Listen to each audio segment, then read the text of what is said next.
What is up, and welcome back to Cryptographics. I am super stoked for this stream. It is going to be a build on TitanX, build on 28 mega stream with all your favorite builders, your favorite protocols that are either already launched or coming with some faces you've never seen on this channel before. And I'm super excited to bring to you. It's going to be a ton of fun. It's going to be super educational, and you're going to be able to ask all of your questions. So get hyped. We are going to get you and everyone watching excited for the future of TitanX and X28 in just one moment.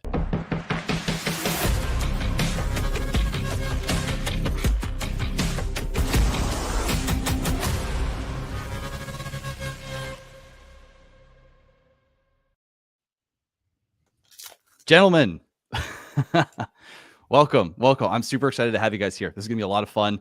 I know a lot of you I haven't had the pleasure of having on the channel yet. So Dave, Utah, Callum, Mike, welcome, guys. Thank you, man. Yep, thanks for having us.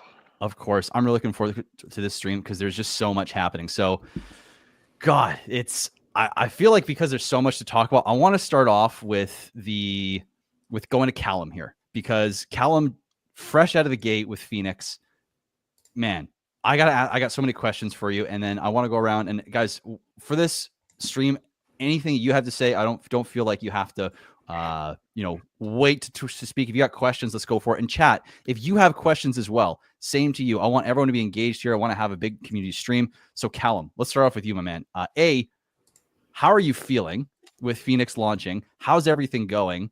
And what are you seeing? What's going through your head right now? Because Phoenix literally just went live 2 days ago. So congratulations on that. Thank you. Yeah, I appreciate it. What's going through my head? I mean, I'm happy. Everything's coming smooth. Everything's working well. There's been, I think, 340 billion Phoenix minted at the 1-to-1 ratio of TitanX. And that was just for the first 24 hours. So now it's rolled over to the first decrease. So now it's for every one TitanX, you can get 0.95 Phoenix. But yeah, I think everything went perfectly. The best launch. I was a little bit nervous launching in these kind of market conditions. I think sentiment's a little bit low for everyone, but I think bringing all these new projects that us founders have kind of to light and launching now is obviously a good time. If you were going to invest in anything, you'd be investing at the bottoms of the market. So I feel like it's a good way to enter the market is at kind of a low, because we all know where TitanX is going. So but I'm just so excited to be here. I'm so excited with how Phoenix has been running. So yeah, thanks for having me on.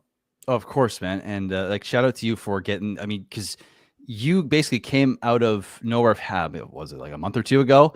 Started streaming, and people loved your content right away. You're like, people really vibed with you, and next thing you know, boom, this fantastic idea. Phoenix comes out, and now we're live. So it's crazy how fast things go. I mean, our community is just absolutely blowing up in terms of the community, the founders, the builders, the familiar faces here. So before we go more into Phoenix, though, I really want to start with going into giving the audience time to ask what is Phoenix? How do people get involved? Like the game theory, the systemic design of it all. But I want to go around and make sure the audience knows who's who on the stream here. So we know Callum. Callum is the founder of Phoenix.win. We got Mike Dean. I'm sure you guys know who this guy is now. The mythical robot who has built TitanX Hub, who is actually going to be releasing the Matrix, which is a fantastic protocol that we're going to get into a little bit later. And Mike, what else do you have to say about yourself in terms of how people might not already know you, or how people would know you? Yes, I mean, obviously, I'm the robot. I get no sleep. I work 24/7.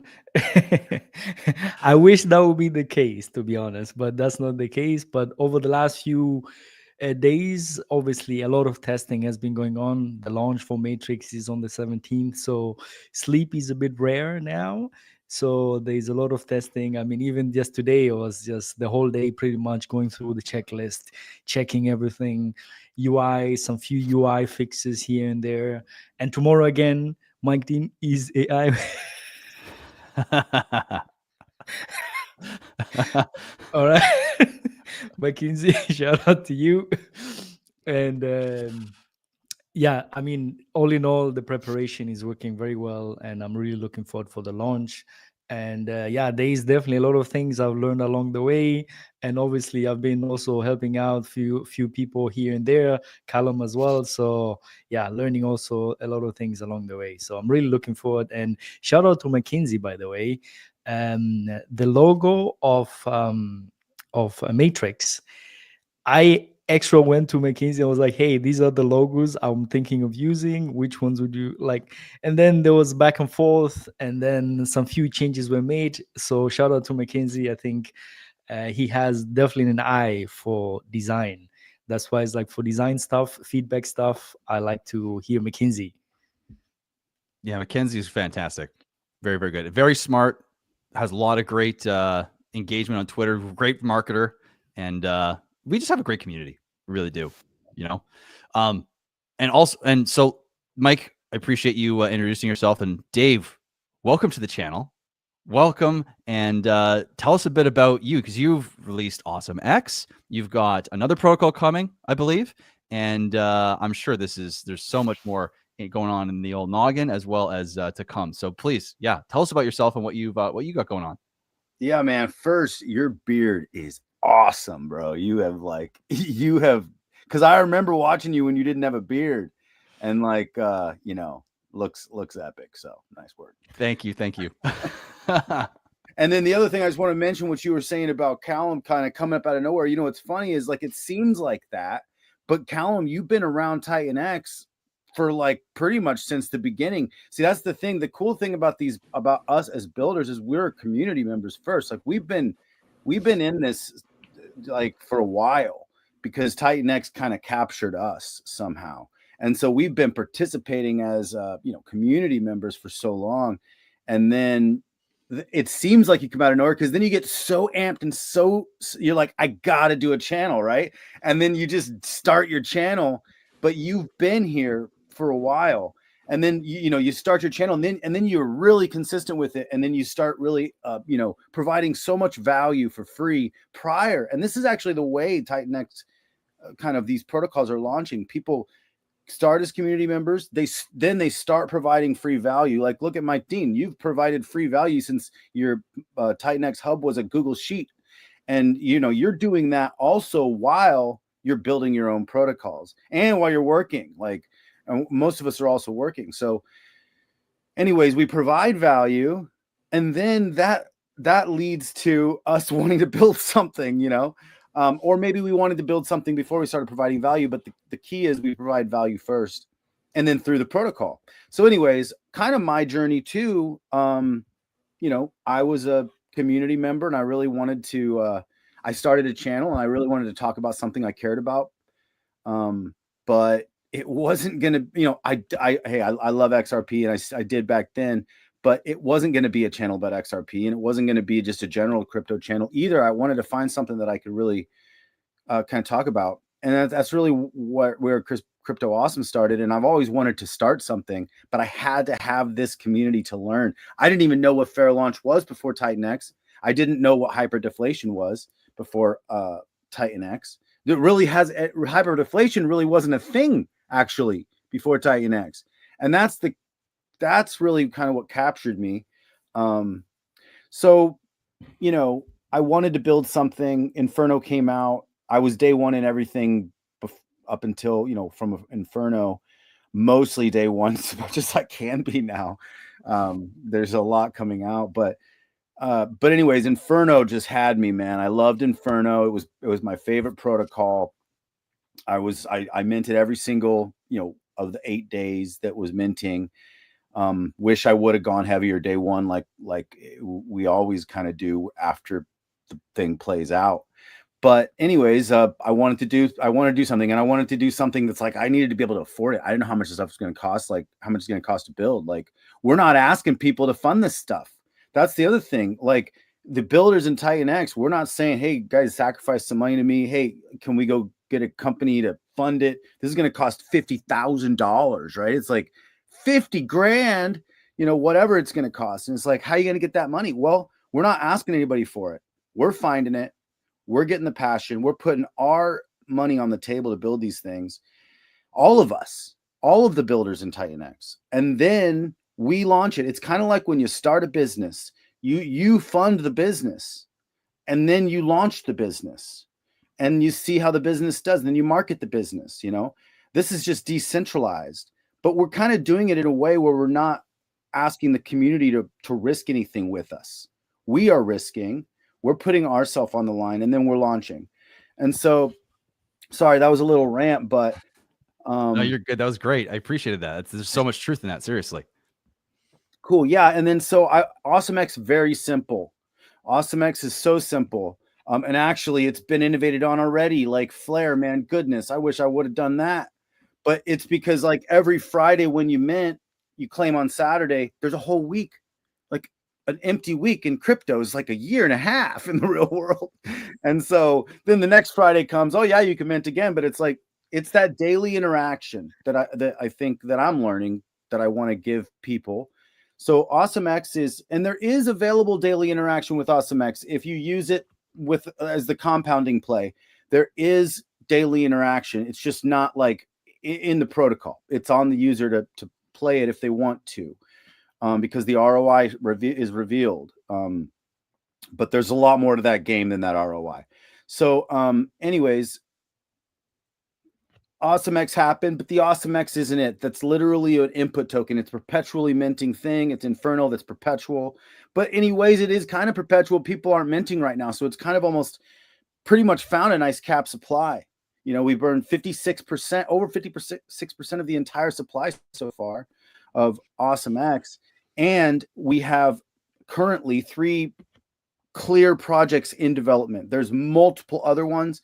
We also have Scale built on it. E280 has an LP with it now. Shogun obviously has an LP with it. So it's fun kind of seeing things evolve and seeing where they go. I'm just stoked on being a part of this ecosystem. I've never been part of a crypto of an internet community, let alone a crypto community. And we're I'll put us up against anybody. I think we have the best community ever. Everybody helps each other. We're definitely synergistic and not cannibalistic. We give support to other protocols as we're building. Like that's pretty much, I don't know if that's even really a thing ever anywhere else in DeFi or in crypto. It's like typically protocols will be siloed and maybe they get shilled by someone, but it's not like they're like, yeah, I'm giving this much to your vault that's going to help perpetuate this and that. And like, it's very different what we're doing here. And I'm just like along for the ride. I'm very honored to be a peer with all of you. And I'm so excited about Taurus because you're doing that's the other thing. TitanX breeds innovation. We're bringing people together that are innovating on levels that I don't think really has happened yet either. Like Steve with the perpetual auctions. Once that nut was cracked, boom, we're all finding value in that now. And it's like, it's because it's cap supply perpetual auctions. And then with the NFT hybrid stuff and everything else that's happening. Anyways, MemeFi. I mean, there's just some really fun stuff. And then you are doing some new innovations that actually haven't really been done either with Taurus. And so I can't really wait to really wrap my head around that because I've been trying to watch your videos and really kind of get it. I know I will, but like, it's fascinating what you're doing and I can't wait to see it play out, but I love why you're doing it. Anyways, that's what's going on in my head. Well, you're so right though. We're in an amazing community right now that's literally building, supporting. And I mean, this to me is a perfect example of what happens when you basically have an incredibly supportive environment for creativity and you have a standard for it.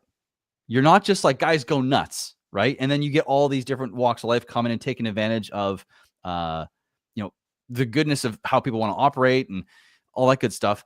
But you are allowing people to show up with a standard, show up with a certain set of values, operate within that, and then create whatever the hell they can. And like you said, all of these different tokens from AwesomeX to Matrix to Phoenix to Blaze to even all the way down to TitanX, DragonX, Hyper Hydra. Those are all the brainchilds and the love childs of, innovation on innovation on innovation. And the more we can support each other in and however that looks, it might be conversations like this. It might be, I'll put 8% into your vault. It might be marketing. It might be whatever, right? But nonetheless, it's the one absolutely incredible thing about this ecosystem. And it's cool that we can all come here together saying yes to the fact that that's real. I mean, it's so unique. Just being able to send a question that you really need an answer to directly to these, and they get back to you. You know, I mean, that's huge right there alone. Yeah. Yep. 100%. The fact that we can reach out to one another and say, hey, can you read this? Can you tell me if I'm missing anything? And it's like, you can tell there's not malice. There's not like a competitive edge of like, well, I don't really want to talk to you because, you know, you're going to take away from my protocol. Right. It's just support, which is so cool. It's so refreshing and it's inspiring, you know, which is why we're doing this stream today. Cause like, it's about time we come rally together and see how strong this community really is. Yeah. Jake built a boat that when one boat rises, like we're all rising together. Now it's levered both ways. So, I mean, when TitanX goes down, like, you know, we got red circles. Both ways. Yep. Yeah. Yep. I think that up is coming. Oh, for sure. Well, if you saw my post, and don't worry, Utah, I'm coming to you in a second here. But if you guys see my post, or if you watching has not, I would go recommend checking it out on Twitter.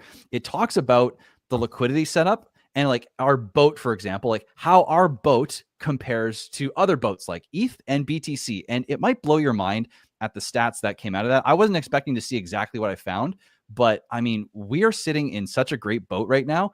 Even if you were to combine the entire market cap of the ecosystem that we have, instead of just the market cap of TitanX, it's insane. So we'll get to that in a bit here. But to your point, yeah, we're in a pretty damn good boat. And thank you, Jake, for starting that construction. And thank you to all of you and all the guys that are going to come on the stream as well for renovating, for improving upon, and expanding on the original idea. So yeah, thank you guys.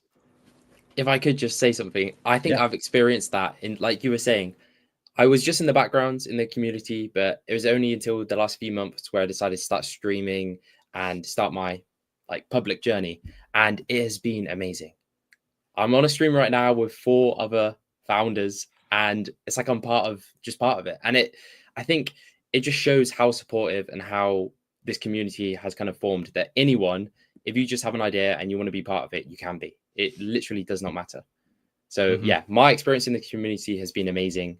And I think let's do everything to kind of maintain it. Yep, 100%. I love the ethos that we have. The standard that we have right now is perfect on all levels. I couldn't agree more. I remember Callum, I don't know, I think 2 months ago, or I'm not exactly sure, but I think it should be around that time.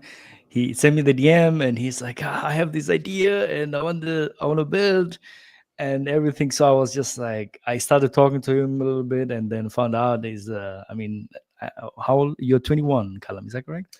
Yeah, 21, yeah. Yeah, exactly. Exactly. And then I was just like, oh my God, man. It's like when I was 21, I'm not so sure if I would have been taking that kind of a risk, let's say, right? Yeah. I think I would be way more fearful and stuff. So I really shout out to you, Callum, that you just took upon yourself, and I just gave you some few tips along the way. And yeah, exactly. I mean, as I said yesterday as well, for a lot of, let's say, new people who have ideas and they're trying to build, I think the important thing is just to know that I think the analogy I made yesterday was the following, right? If you're moving into a small village, let's say, and nobody knows who you are, you need to somewhat start providing somewhat of value or something you need to do so that you get known some ways.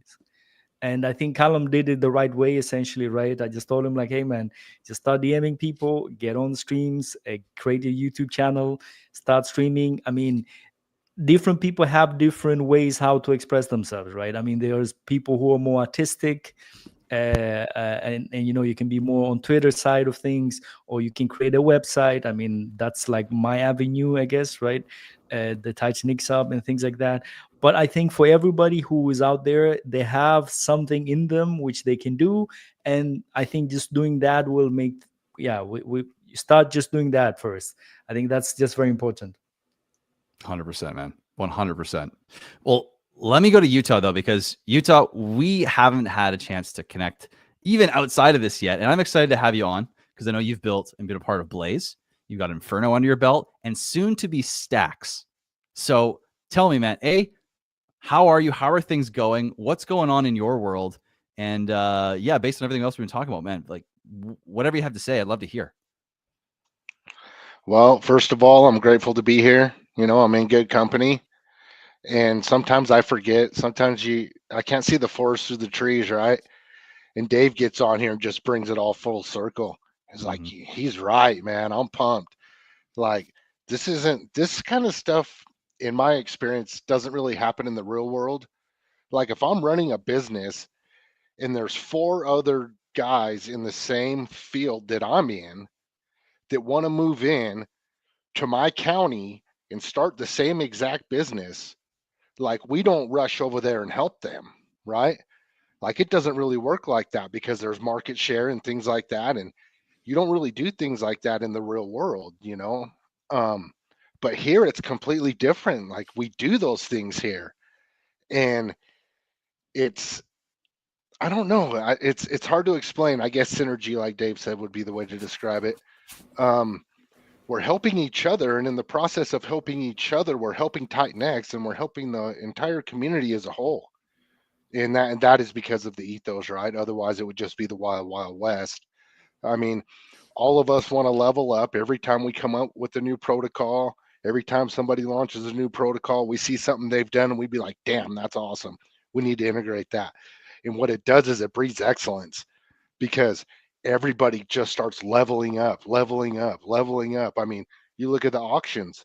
That started with Blaze, you know, and you start looking at these mint cycles and everything, and Inferno was huge for that. And then people have just expanded upon those things, you know, like mining, you know, TitanX started that. Um, Buy and burns, you know, I'm not going to say TitanX started it, but they really, been a huge part of TitanX. So things are just different here, you know, everything's next level here. And man, I'm so grateful to be amongst other people. Being a builder was not, it wasn't something I was setting out to do. Just sometimes I don't remember who said it, but there's a famous entrepreneur who said, if somebody asks you if you know how to do something, don't say no, say yes, and then figure it out. And so you know, if the opportunity comes, say yes, and then just learn and go and just do what you can, you know, because opportunities sometimes they just present themselves. And if you say yes and you figure it out and you go with it, you know, it could open up a lot of doors for you. Oh, 100%. Is that how you ran into the Blaze team and started doing or got in cahoots with them? Like, how did that all work out? So I was in the mastermind, and you know, Jake launched TitanX, was making the private Telegram public for TitanX, said he needed 2 moderators, hit up Bad Sports and me, said, "Hey, you 2 want to do it?" And never moderated a chat before, never even been in Telegram before until I joined the mastermind, you know. This was all really new to me. I said, okay. So there we go, you know, and then we're learning on the fly, and the Telegram, you know, blew up. And then Steve DeFi said he wanted to start a project, and if people are interested, they should reach out to him. And I didn't see that message, but Rain Man saw that message, and Rain Man reached out to me and said, "Hey, Steve DeFi wants to start something. If you're interested, reach out to him." So I did, and then you know, Blaze started that way with Ali and Josh and Scotty and Steve DeFi, and yeah, it all just kind of started there. And then you know, Inferno came, and then the team kind of branched out, and people started doing their own things, and I wasn't planning on building anything. But then E280 came out, man, and E280, to me, that was a game changer. Using these bots, you know what I mean, to work for you, flipping the script on these bots and using them to work for you. Oh man, that's so awesome. And just the ease of it, the fact that you can just mint an NFT and hold it. You don't have to do anything. All you have to do is not sell it right away, you know? And I'm older, you know, I'm 52, so I like the staking, I like the holding. I don't want to be game theory every single day. You know, on my laptop doing that. I know some people love that, and TitanX has that too if you want that, you know. But for me, I like it simple. And so I was like, I have an idea. And I just like you guys say, I messaged dude. You know, he's in a totally different community. hey, dude, I have this idea, and it was inspired by E280, and I want to run it by you. Okay, we have a phone call. Oh man, I love that idea. You want to build it? Yeah, let's build it. And here we go. That's awesome. It's cool how you can literally just reach out to someone again to circle back to what we were talking about. You can literally just say, I have an idea. I'm going to reach out to someone, and they could be like, holy moly, we need to build that. Yeah, we're going to build that. Okay, let's go. And then next thing you know, we're here on stream talking about the fact that Stacks is coming to life. So yeah, that is so cool. And I'm really excited to find out more about Stacks, because from the stream I've watched originally, it looks interesting. And it gives people an ability to still earn the staking yield from the protocol without it being necessarily taken over, so to speak. So it's cool. So before we go off the deep end anywhere else, any philosophical or community stuff, I want to focus on what you guys are building and give you guys a chance to really get the viewers understood and educated on what you guys are building. So Callum, why don't you start us off? Let's dig into Phoenix. Now I'll bring up the DApp here and we will go into it. So if you were to summarize Phoenix, I know you've had this question before, in as few sentences, I'll give you that openness there, as few sentences as you need to get the point across of what Phoenix is, the value proposition, what users can expect. Lay it on us, man. Okay, I'm going to try and make it really short and concise. Okay, so you can't use ChatGPT on the fly here. Yeah, let me just so hyper deflationary, capped after 28 days, 4 buy and burn streams. Nice. That's pretty much the bullet points. And then you can go in depth. The four buy and burn streams, we have 3 stakes. We have TitanX stake, a Blaze stake, and a Flux stake. And obviously they pay out rewards, and those rewards fuel the Phoenix buy smart contract. Every time that's triggered, 50% of the Phoenix brought is burnt. The other 50% goes to an auction balance. After the 28-day fair launch, there's going to be auctions where 1% of that balance is going to be auctioned off daily and for TitanX, and that TitanX is going to be recycled into strengthening the 3 stakes and to burn even more Phoenix.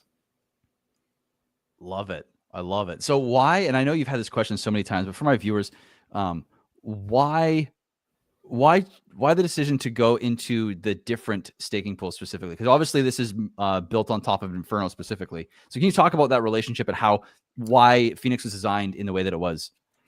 Yeah, 100%. So it's all kind of comes to this kingdom idea. So originally I wanted to build in TitanX, but Inferno was there, and I was like, wow, this is amazing and so undervalued as well. And all these protocols that are building around Inferno, like Flux, obviously Blaze was there before, and it's all kind of has this hub where Flux supports Inferno. It's the biggest Inferno burner, and it leverages Inferno as well. And then Blaze was obviously originally where all of the Inferno guys came from. And there's this whole little community building around Inferno. And I was like, I've got a really good idea of a way to leverage this and just support this entire kind of sub-kingdom, sub-ecosystem in TitanX. So as I said before, Flux is the biggest Inferno burner. So if we're supporting Flux, we're supporting the Inferno burn. And our only LP is with Inferno.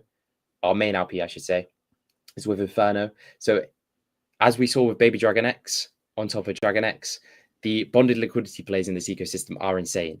And when Dragon X did like a 10x, I think Baby Dragon X did a 10x by default, but then did another 10x on top of that, just by the additional buy pressure, which is insane. It's all these kind of stacked deflationary on top of deflationary. So that's why I decided to build on Inferno. And it just made sense with all these 3 stakes supporting. And obviously we wanted to meet the ethos as best as we could. So we have a TitanX stake, which, shout out Mike, Matrix is going to be sending 2% of the TitanX that comes in to our stake. And Gotex, another Inferno Kingdom coin, is going to be sending 4% to this TitanX stake. And we just want to meet the ethos, burn as much TitanX as possible. If you go into the stakes, you'll be able to see on the right-hand side how much TitanX is ready to be staked. Is it 50, 57? Is that 67? 67 here. 67. Wow. Yes. 67 billion TitanX already burnt, and it's just over, it's about 28 hours old. So yeah. That's I hope that answers the question. I went on a bit of a rant. Oh, no, that's perfect. I mean, I want to know more about this, and I want those who are watching to really understand, not like there's levels, right? There is the simple level of, okay, how does it operate? The second level of, okay, why is it beneficial to, how am I going to get anything, out of this? Then B, how does it impact the rest of the ecosystem, right? And then how does that translate back to the user experience of the price chart, or to ROI in the end? And so I would ask you, okay, if you're looking to the future in an ideal environment, not financial advice, this probably will never happen exactly the way that you or I could ever even think about it. But if you were to conceptualize best case scenario for how this operates, how do you see Inferno creating the underlying momentum that then translates back into Phoenix over time? And then how does the user experience that? Yeah. So Inferno, the reason why we built on it and why I think it has a really good future is there are multiple projects, because it was completely fair launched. It was just released to the community by all the Blaze guys. Hi, Jake. You okay? You? Yes, it was just released to the community, and then people started building on top of it and burning Inferno. So now there are multiple projects like GoX, like Flux, that are actively making it more deflationary. So it's a perfect base for projects to build upon, because there is no more supply ever coming out for Inferno. And I think over 55% of all Inferno has been burnt forever. And that number keeps going up. So it's a perfect base to build upon, because it's hyper deflationary on top of hyper deflationary, on top of the underlying hyper deflationary base of TitanX. That is sick. I love it. I'm excited to see, because, anytime you have another kingdom, so to speak, that begins to really flourish, it's going to create an underlying momentum that carries everything else forward. Whether it's the TitanX side of the ecosystem, or Hyper, or now the Inferno side, this is going to be exciting. Jake, real quick, welcome, man. Good to have you on here. You, one question: Can somebody remove 2 destinations so I can stream to my YouTube next? I would. So let me see what I can do here. I got my YouTube. I'll remove my YouTube. Yeah, just the lowest reach one, because we'll get a bunch of stuff on mine. All right, here we go. Jake, what's your thoughts on Phoenix? I'd love to hear your feedback on what you think, what your thoughts are on Phoenix in general, and how you see it playing out for the ecosystem over time as well. All right, let me start the stream. Okay, I'll re-ask the question once the stream comes up. All right, we're good to go. Sweet. So I'll ask you. I'm excited to hear your opinion on this.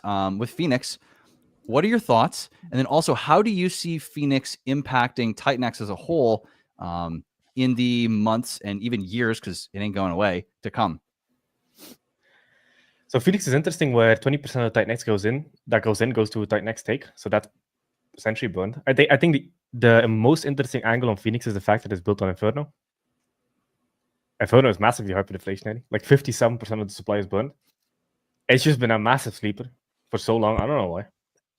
But it's just, even when you look at, I can talk about it because it's not my protocol. Like, it seems to be forming a triple bottom. You can't get anything better than a triple bottom, especially on the TitanX ratio. It just looks beautiful. Ratio, so, exactly. I think anybody that just sees that chart, you're like, oh yeah, that's a fucking no-brainer. So with Inferno, it's hyperdeflationary. It has a bunch of stuff built on top of it. It's built on a hyperdeflationary base, which is TitanX. So you have Inferno, which is hyperdeflationary, built on TitanX, which is hyperdeflationary, and then Phoenix is built on Inferno, which by default gets Inferno appreciation. And that's also hyperdeflationary. So now we're getting into this fantasy scenario that we used to talk about of like hyperdeflation on hyperdeflation on hyperdeflation. So this is going to be very interesting to see how it plays out once the volume in the ecosystem kicks up again. That's the thing I'm most excited about, because these are all leverage plays. So it's leverage on the way up, leverage on the way down. But one of the interesting things I've noticed is I thought the leverage down would be more aggressive than it was. So here's the interesting thing that I've noticed in the ecosystem. When TitanX goes up, the protocols built on top of TitanX tend to go up more than TitanX. But when TitanX goes down, the protocols tend to hold the same TitanX ratio. So it just tracks TitanX on the way down, but overperforms on the way up. Which is like what? I've seen that a lot across a lot of protocols. So you kind of get more upside with the same downside potential, which is wild. And I think TitanX is like the perfect example of this, because so from local height to where we are now, TitanX has roughly been around anywhere between a 9 to 12 TitanX ratio. That has just been steady. You would expect that TitanX to go down more when TitanX goes down, but nope. It just tracks TitanX on the way down and overperforms on the way up, which is crazy. So it's just been in the range, literally. Same thing with Inferno. Like Inferno has been roughly in the range as well. So this is the best kind of setup we could wish for, because usually on the way it works on Ethereum, so this is another benefit to our ecosystem. We have the same price difference on the way down, but overperformance on the way up. The way it works on Ethereum is if you have an altcoin on Ethereum, when Ethereum goes down, you tend to go down more. And when Ethereum goes up, you hopefully outperform, and it's not a guarantee. And TitanX, overperformance seems to be a guarantee, and downside seems to be the same. So even in that aspect, we're better with the whole like core altcoin, which is sick. I was paying attention to that today. I was like, damn, okay, that's fucking cool. That's really cool. And you can see it in the chart. It's not like it's a hidden thing, you know? Mm-hmm. It's awesome. insane. And I feel like people have forgot, because we've been in this kind of retracement or whatever. But when things were going up, when TitanX was pumping, everything pumps, usually much more, because that is, like you were saying, the base layer that really takes it, which is just insane. And I can't wait. Hopefully, as soon as that happens again, I think that's the best thing to bring people. Green Candles is going to bring in a lot of users, I think. Yep. 100%. It's going to be a really exciting time. We're getting to a point now where you can see that like all the underlying factors are lining up where the rubber band is stretching. And at some point, there's going to be too much tension on that, and it's going to have to release, you know? And so it's cool to be here, and it's cool for all you guys who are, I know, because obviously you just launched, Mike, you're about to launch, Stacks is about to go live. When's Draco about to, because we haven't gone to Draco, I haven't even mentioned Draco yet, Dave, but when's Draco going live as well? Like I told everybody, I made some changes, and when you do that, you know, the devs are like, all right, you know, we got a couple more weeks here. It's going to be January, most likely, but later January. Gotcha. But still, I mean, over these next few weeks, like we could be seeing a nice smooth bottom here. And if we get a bunch of protocols that are coming out, I mean, this is not financial advice, but typically protocols that have launched at the bottom of a range did really well the next time the price of the underlying asset went up. So not financial advice. Do what you want with that. But just saying. Graphics, do you mind pulling up the Inferno TitanX ratio? Yeah, of course. Where I just find it quite interesting. But it's such a good point. Launching all these projects kind of at this low point is perfect. When would you invest in any asset is when it retraces, and then it's a perfect time to get in. So let me delete all my stuff here. And now there's way less TitanX that's going to exist. You know, there is this this magic moment that's about to happen. It's kind of happening, but it's a little slower than maybe our crypto brains want it to be. But it's not slow. Like really, when you're looking at it, it's just, you know, it's moving. But very soon there's not going to be that much TitanX. And because of X28, you know, obviously Shogun's killing it. But you know, and all these protocols now are building these loops. When TitanX comes in, it goes through X28, you know. So there's a handful of new protocols that are coming in that are going to really accelerate this process as well. So there's really not going to be much TitanX left at some point in the pretty near future, right when the market is ready to just explode, man. So it's going to be really fun to see. Like, we are at the base of a mountain. We've taken a couple steps up. We've taken like a couple steps up the mountain. And like when you hike up a mountain, you don't just hike straight up. Like you got to kind of go through a little ravine right here. You got to hike up and you got to go across this little thing. And then you got to keep hiking up again, right? But that peak, we're not even close. I hate not financial advice. I'm just passionate and I just see, you know, what I think I see here. And I think a lot of us kind of see a similar thing together. But yeah, if you're watching this video, you're early. Like you're here. Like we're guys, be encouraged. There's a lot coming. Mm-hmm. Man, it's so simple to just stay level-headed by just looking at the TitanX stats page. Mm-hmm. I'm like, yep, that's another 0.3% gone.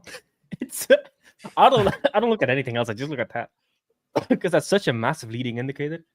Because like the last time we had that run from day 280 to the top, that was with 20 to 30 trillion of miners coming out. That was with stakes unlocking. That was with all this. There was a bunch of other stuff that happened during that period of time. Did it 10x?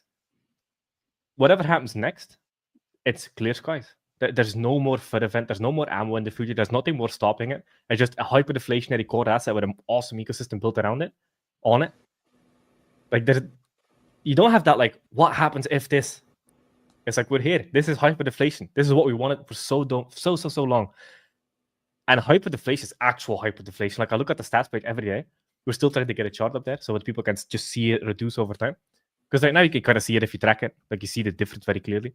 But it would be cool if it was a chart as well that people can share on socials.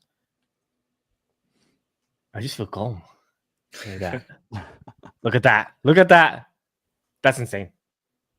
This was 51% circulating a couple days ago. That's a 1.8% gone in, I think, a weekish. It's absolutely mind-boggling. And also, now we're in this very interesting scenario where total circulating is going down, but also liquid is getting squeezed. So liquid was 67 trillion 3 days ago. So now liquid is getting squeezed with it. It's insane. It's really only a matter of time. Now, when you say BOT protocols right there, and that's in the circulating, that's what you're meaning is like locked up but not burnt. It's kind of like the stuff that is stored in certain, buy and burns that hasn't been burnt yet or whatever, right? It's a bunch of stuff. So you have TitanX in liquidity pools, you have TitanX in smart contracts, TitanX in stake and payouts, TitanX in buy and burns. So it's a combination of everything. But that has been hovering around 32 trillion for like 3-4 weeks. So it seems to be very, very steady. So the two main things I focus on is one, total circulating, and then liquid is like a secondary. But the total circulating is the most important. So total circulating also includes stakes, which is obviously not circulating, but I like including it in there. So circulating does liquid plus stake plus BOT protocols, and then total burn is burn by build on TitanX and buy and burn. So total circulating is the leading indicator. Liquid is the second leading indicator. I think total circulating is the most important. Because now with Shogun, you have this interesting dynamic where, so the way Shogun works is when somebody burns their stake for Shogun, let's say it's 100 billion TitanX. Somebody burns their stake for Shogun, there's an 8% dev reward that goes directly to the Shogun buy and burn. So it's not like the developer gets it, it goes directly to the Shogun buy and burn, which means like 100 billion gets burned, but 8 billion goes into the Shogun buy and burn. So that increases the liquid supply on paper, but it's actually just burning. It's just bringing a little bit of that stake back from the 8% dev reward that goes directly into the Shogun buy and burn. So that's why liquid looked like it was increasing. Well, it was actually just burning. It's an effect of burning, essentially. So that's why people are a little bit confused. And I'm like, just focus on total circulating. That's the most important number. As long as that goes down, we're good. And it's down only. It's literally just a matter of time. The chart in crypto where down and to the right is a good thing. Right? Yeah, that is the stat you want. That's down to the right, 100%. And it's going there fast. Like so fast. Oh and every single one of these protocols that come out, that's coming out, whether it's Matrix, whether it's just released, like Phoenix, Stacks, what Awesome X is doing, Taurus, Shogun, man, it is like we keep talking about the rubber band. We keep talking about this like this point of no return here. And there is an inevitable point where this pinch point happens. And when it happens, it's going to shock you. You're not going to be ready for it. So I want to ask real quick because I want to make sure we get it to, because I want to talk about Matrix. I want to talk about Stacks. I want to talk about Awesome X and what Dave, what you got going, as well as Shogun as well. Do you guys have, or Callum, does anyone have any other thoughts? Anything else that you want to add to Phoenix? Anything you're bullish on? Anything you want the viewers to know about it before we go to Matrix? Yeah, sure. There's obviously a decreasing ratio of when to get in. So it is 28-day fair launch, but at the moment, so it was 1-to-1 for 24 hours, and now it's 1 to 0.95 for 3 days. And then every 4 days after, it decreases by 0.025 as well. So if you're interested in Phoenix, just read the white paper or jump in the Telegram, ask me any questions you have. I'm just so excited to see what it can do, because obviously everything's an experiment. Crypto is an experiment, but with all the new projects coming to Inferno, I'm just happy to be a part of it. Amazing. Yeah, and that's definitely something, you who are watching and you like Phoenix, you like Callum, you want to participate, you got to understand that sooner is better. If you get in now, you're going to get more for your TitanX than you will tomorrow. And so, not financial advice, but if you're going to play ball, sooner is always better. So I have a question though. I think this is a great question. And Mike, because I want to go to Matrix next, I want to give you the opportunity, or anyone, but Mike, if you want to. Shane asked a question. So will we eventually get to the point where new projects will be using millions of TitanX instead of billions? I love this question. Or should I go for that one? Yeah. Would you like to take this one? Absolutely. Yeah, I mean, obviously, this is exactly what's eventually going to happen. I mean, I think if you look back on Ethereum, back then when Ethereum launched, right, when all these projects we're building on top of Ethereum, as like in the beginnings, like you could go in with like 2,000 Ethereum and like ridiculous numbers of Ethereum. Like now it's like you go into some few projects like 1 or 2 Ethereum, and back then I don't know, it's like, oh, I'm going in with 3,000 Ethereum and something like that. And obviously that was at some point, things like that will happen at some points for sure. 100%. It's and we talked about this. I think it was a different stream. I posted it online as well. You know, when TitanX gets to around day 500 ish. If we go to look back at what happened in the initial phase, the first like 90 days, 70, 90 days or so in TitanX, there's about $100 million that came in ETH, 49,700 ish. And if we were to take that same amount of economic energy, that same level of adoption, and say it's going to happen again to TitanX, well, the main question that comes up is, well, are we going to get a major supply increase? And this answer is nuts, but it's real.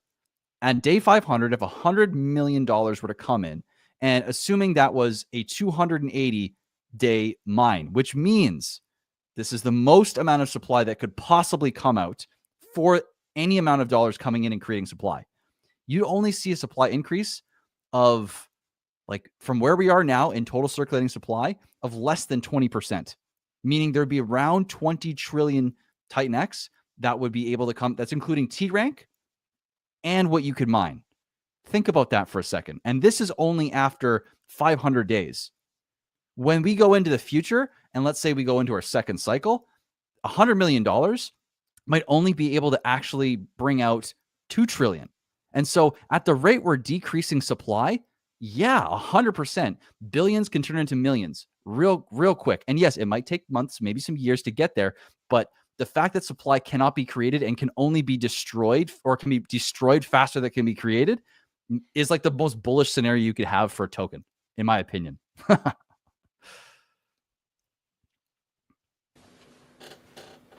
agree. It's literally going to be... I can't wait. I'm just so happy to be here, to be honest. This ecosystem is ready. It's primed. It's literally primed. All these points, all this data. I mean, in my opinion, we're going to good places this bull run. Especially the way outside of TitanX, everything's panning out as well. It's literally like the stars are aligned and everything's kind of falling into place. 100%. It's just a little bit of patience, focus on the data, and stay focused. And I think you'll be just absolutely fine if you're watching the stream. And on that note, Mike, Matrix, what's happening with that, man? How are you feeling? I know I'm sure you're swamped and excited as all hell, but yeah, take us through what you're going through right now. Take us through Matrix, and yeah, let's get into it, man. Absolutely. I mean, I think I heard the word patience, and so I'll definitely just chime in there that there is something called the patient incentive pool in Matrix. But let's get into it. Exactly, that's like the landing page for now, but it's going to change. That was just there for as a placeholder. But nevertheless, probably just a quick recap. What is Matrix? What are we trying to do, or what am I trying to do? So it's a capped supply deflationary token. It's going to be a 20-day auction whereby 80% of the supply is going to be on the first 8 days, by the way. We're going to have a buy and burn. It's going to be fed by the incoming TitanX 1. And then the other part is also going to be from the hyper payouts, because the incoming TitanX is going to be by pressure to hyper. So we need to buy up hyper, and that's going to be staked, essentially. And then in the payouts, some of that payouts will be going to the buy and burn, so that's why the buy and burn will be sustainable in some ways, because it's going to be getting those payouts in the buy and burn. And yeah, probably that's like essentially like a little a summary of what Matrix is. We can be going probably a little bit on the patient incentive pool, because that's somewhat like a little bit what people mostly like are asking about. But essentially that's like the little recap what Matrix is. Beautiful. Well, I'll try and summarize it real quick, see if I got the gist of it. ahead. So basically, it's like Dragon X, except there's some exceptions here. So in terms of the user experience, playing early is better because the majority of supply is able to be created or able to be basically minted, right? In the first, you say 8 days? Yes. Right. So first 8 days, if you want to play ball with Matrix, you probably want to get in sooner than later, right? Because it's going to be a deflationary token after the mint phase. And it is getting its buy and burn. It's basically leverage for its system out of the hyper payouts, which allow it to basically continuously every 98 and 369 days replenish itself, because the hyper buy and burn brings hyper into its payout system. It doesn't need more miners to be started in order to get that, which creates a different kind of sustainability for Matrix. But then you've got the patient's incentive pool, which is the interesting part that I think a lot of people are going to want to hear from you about, because I think this is one of the coolest things about Matrix is this incentive pool, because we've never seen it before. It's a brand new innovation in creating a gamifying waiting. It's almost like staking in a way, but it's like pre-staking, and then you're holding it before you get the token. It's cool. It's really, really cool. So I want to hear more about the patient's incentive pool. Absolutely. So the whole idea was actually the following, right? One thing which I wanted to achieve was that how do I incentivize long-term people, right? Because if somebody participate in something, right, and there are a cohort of people who just believe in the project, and how do I incentivize those people? That was the initial idea. And then I just went to the drawing board, and I was like, okay, how can I achieve this, by the way, right? And so the way I achieved this was through this patient incentive pool. And how does this work? Essentially, the patient incentive pool will be continuously funded by 5% of the tokens acquired through the buy and burn mechanism. So whenever the buy and burn gets triggered, not 100% of the matrix being bought will be burned. 5% of that goes to the patient incentive pool. And how do you participate in the patient incentive pool? It's essentially whenever you participate in the auction, you are automatically in this patient incentive pool. So like you don't actually need to do anything. So that's the beauty of it, which is as long as you participate in the auction, you are directly in the patient incentive pool. And when do you get your tokens? This is something now you have to know, and that is depending on how many tokens you have, like relative to all other people. That's like your share essentially, right? Like how many tokens you have. And the global share essentially is the unclaimed tokens of all the people, and how many tokens you have, like throughout the auctions, how much you got, like the relative to other people who have not unclaimed as well. That's like your percentage of the share, or like of the tokens which are unclaimed. And you can get out at any time essentially. So when you participate in the auction, after at the end of the auction, which is normally 24 hours later, like I mean at the end of the auction, when you participate in the auction, after the auction, at any time you can claim your tokens. But if you wish to wait, then you can basically earn more tokens. And so there's a few things here which you have to know. I think I guess, is that a bit clear already, like what how this works? Essentially, there's a bit of like percentage allocation, especially in the beginning. It's like very low, but then it just goes higher and higher. But especially in the beginning, it's just very low. The patient incentive pool allocation changes every day, so it's like linearly, and after the 28 days it's around 1%. But all in all, the summary is the following, which is the patient incentive pool gets funded through the buy and burn, and relative to other people, how much shares or how many tokens of unclaimed tokens you have. Whenever you claim out, you're gonna get your share, like your extra tokens essentially. So in the auction, if you, let's say at the end of the auction, you get, let's say whatever, 10,000 tokens, just as an example.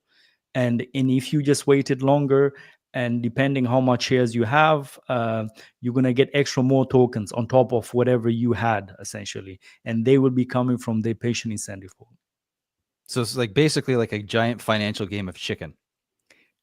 I think you said that the other day, but maybe you have to give me, like, explain to me how that works. So Is it's that basically just patient like incentive pool? it's just like a last man standing kind of thing, right? It's like the Yes. longer you wait and the more people leave, the more the pool you get. So it's like it's kind of like who can get off the train last, you know? Yes. Who can it's game of chicken is just a funny way of saying that. But yeah, it's the way I like to think about it, which is awesome because it's gamifying waiting. It's also Gamify kind of waiting, like yes. a automatic staking with the ability to unstake at any time. It's like, you know, you don't have to stake. You just don't claim, which effectively is staked.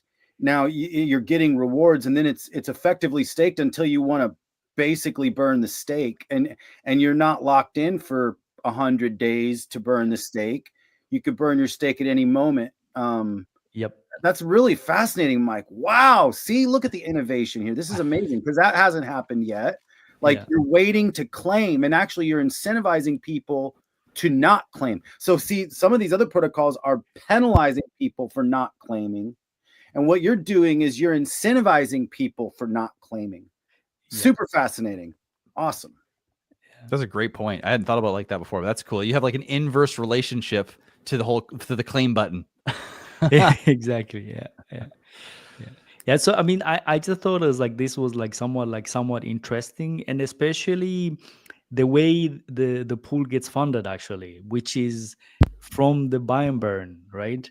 Because initially what I wanted to do was actually just allocate some percentage of the supply to that pool, but then that's going to be like a static, like you know exactly how much is in there. But if you do it through the buy and burn, right? Well, obviously, it depends how much is in buy and burn, how much the buy and burn gets triggered, and so forth, right? And then also a lot of things, which is like how many people will claim their tokens, and the people who are left behind, they have a bigger share now. So there's definitely like a lot of moving parts in that, which can make it, and it's gonna be, it's not easy to predict because you don't know how many people will want to exit, like claim their tokens or not. So it's I think it's quite interesting, and also this mechanic, even for other people who would want to use this mechanic, there's a lot of variation which you can build upon this, really, you know, right? Because it's like, as long as you have, if you have an auction, people still have to deposit in some ways, right? Or even minting the same way as Phoenix right now, right? When you mint your tokens, you get them 24 hours later essentially, right? And imagine, like, there's definitely a lot of ways how you can play this, like what I'm trying to say. But this other people who want to use this kind of system, they should definitely go ahead. Thanks, Mike. No worries. Yeah. I wanted to ask you too. So, because I love Matrix. I love the way it's designed. I love the patience incentive pool. What do you think is, like, if someone's watching this and they're on the fence of whether they should play ball with Matrix or not, what's the most bullish thing about Matrix over the long haul? Over the long haul, I mean, there's definitely a few things, but I mean, the way it is designed, essentially, first of all, is like also that it can be built upon as well, right? And the Matrix Vault per se, it can receive so the Matrix Vault is like very similar to the Dragon X Vault, right? Whenever, if you send TitanX to the Dragon X Vault, that TitanX gets staked forever, right? So, but the way I enhanced that a little bit for the Matrix Vault, and I wanted, if you can send in TitanX, Hyper, or ETH in there, and at the end of the day, it's like at the end, Hyper will be bought and be staked forever, essentially, right? So it's going to be taking supply of Hyper away forever, essentially. So that's going to be increasing indirectly value of Hyper, and we're leveraging on Hyper as well on top of that. So there's definitely few things which have been built or designed in such a way that projects can build upon it if they choose to do so. And obviously, I'm going to be working on few things as well. There's some few things I'm working on TitanX sub, which I want to incorporate in some ways. Obviously, I cannot say much, but once that has been released, then there's probably some more things which I'm working on, which uh, could potentially be integrated there as well. So yeah, I'm definitely not stopping. That's one thing for sure, and we're just marching on. And yeah, we'll see where this will take us. Well, I'm excited for you because you're a madman. You're a machine, literally. Look at your profile pic, and it's going to be a lot of fun. So I would ask you guys here. So Callum, Dave, Utah, Jake, you guys have any thoughts or any questions about the Matrix? I've And got chat, one. you guys too. Yeah, I've got one. So, I mean, more of an observation. So, obviously, it's capped after 28 days. And if you're holding a hyperdeflationary asset, and let's say you have 1%, and then the supply is being burnt, your percentage goes up. But what Mike has kind of done is your percentage is going to be even leveraged up even more if you're in that patient incentive pool, because you're being rewarded more Matrix tokens for just holding, for just being loyal to the protocol, not fading it or anything. And then if you do want to get out, if Matrix reaches a good position where you want to sell, you can, but then you leave that patient incentive pool and you can never enter it again. So it is a massive game of chicken. I can't wait to see how it plays out. Yeah. And by not claiming, those tokens are actually not even on the market yet, which Yes. actually does help the price, stabilize and stay high. So it actually incentivizes people to keep supply off the market. Yeah. I mean, That's such a good point. Yeah, I mean that was just like the idea, and then the other thing is, I mean, these are just ideas now, right? I mean, let's say, I don't know, there's few things. Let's say there's a project being built, and then you can reward only the people who are in the incentive pool, for instance. Like that would be an example. I mean, these are just ideas for also the builders out there, but this is essentially in the smart contract. It's very easy to read who are the people currently in the incentive pool and just incentivize more of those people as well. I mean, so there is definitely a lot of ways which can be game or played here, but definitely the information is out there. I'm just saying this as well, just for as a general idea, no financial advice, obviously. That's cool though. I didn't think about that. That's a good point. That'd be cool to see Yeah. someone gamify that patient's incentive pool. Exactly, because once you're in there, is essentially is like, you can if let's, I don't know, there's a lot of things you can build upon that, just that factor alone. 100%. Utah, what do you think? I haven't heard from you in a little while. Well, I like the patience incentive pool. I like those kind of games. It's always nice just to have a little something sitting on the side, man, where you don't have to do anything with it. Matter of fact, it's better if you don't. Just leave it alone, let it sit, let it accumulate, and let the impatient pay the patient.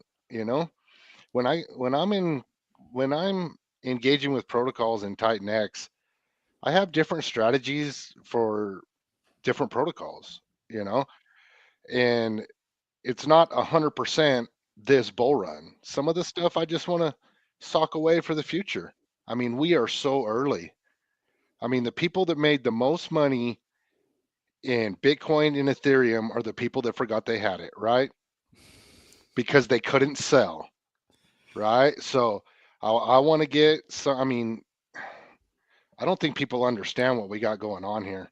All these projects, this ecosystem, deflation. I mean, yeah, you can have a short-term mindset and you could play just this bull, but I mean, the amount of builders that you see in this ecosystem should be a cue for everybody to be like, okay, there's this many people forking out money out of their own pocket to build this. Do you think we're playing for just one bull? Because we're not. Because I'm not going to spend this kind of money just to build a protocol for one hype event, one bull run, a couple months of fireworks. I'm not doing that, you know? So where's TitanX going to be in 10 years, 12 years, 15 years? And if you have a little slice of that pie, that you got early on that you paid, pennies for compared to what it could, be worth, in the future. Not financial advice, of course, all speculation. But yeah, so I really like the patient incentive pool. I like those kind of plays. Well, I think you make such a good point of like, and I want to hit this home for the viewer too, is you can put a small amount into something like the patient incentive pool. And if you're patient enough, you end up owning most of the rewards that go into the pool, and your tiny little piece of the pie could become huge if you're willing to wait long enough and just be patient. So this is a really cool opportunity for people to just sit on their hands, do nothing, and be rewarded for it. I love it. I absolutely love it. Jake, what are your thoughts? Specifically on the pool? Yeah, Matrix, patient incentive pool. I like it. I think it's a cool idea. So it's essentially the best way to summarize it. It's after the mint phase. So the way the mint phase works is 28 days. 8% of the supply, 80% of the supply comes out in the first 8 days, and then the remaining 20% gets auctioned off over the next 20 days. It's auction. So mostly, it's auction all along the way. By the way. Yep. So 8 days is 80% of the supply, and then the other 20 days is 20% of the supply. So it's going to be It's 18%. It's 18%. I changed it. 2% goes to the LP, but yeah. Okay, perfect. So 18% after. So most of the action happens in the 8 days, and then you just chill. So this might have an interesting effect where the buy and burn doesn't have much to actually fight against, because people are just like, okay, I'm waiting. So that could create some very interesting dynamics. Like Mizuchi is doing something very, like people are innovating on all these things on like, how do you fairly distribute supply and give it to the believers? I like the patient incentive pool. I like the hybrid NFT lockups. I like all of it. Like this is all just innovation on innovation on innovation.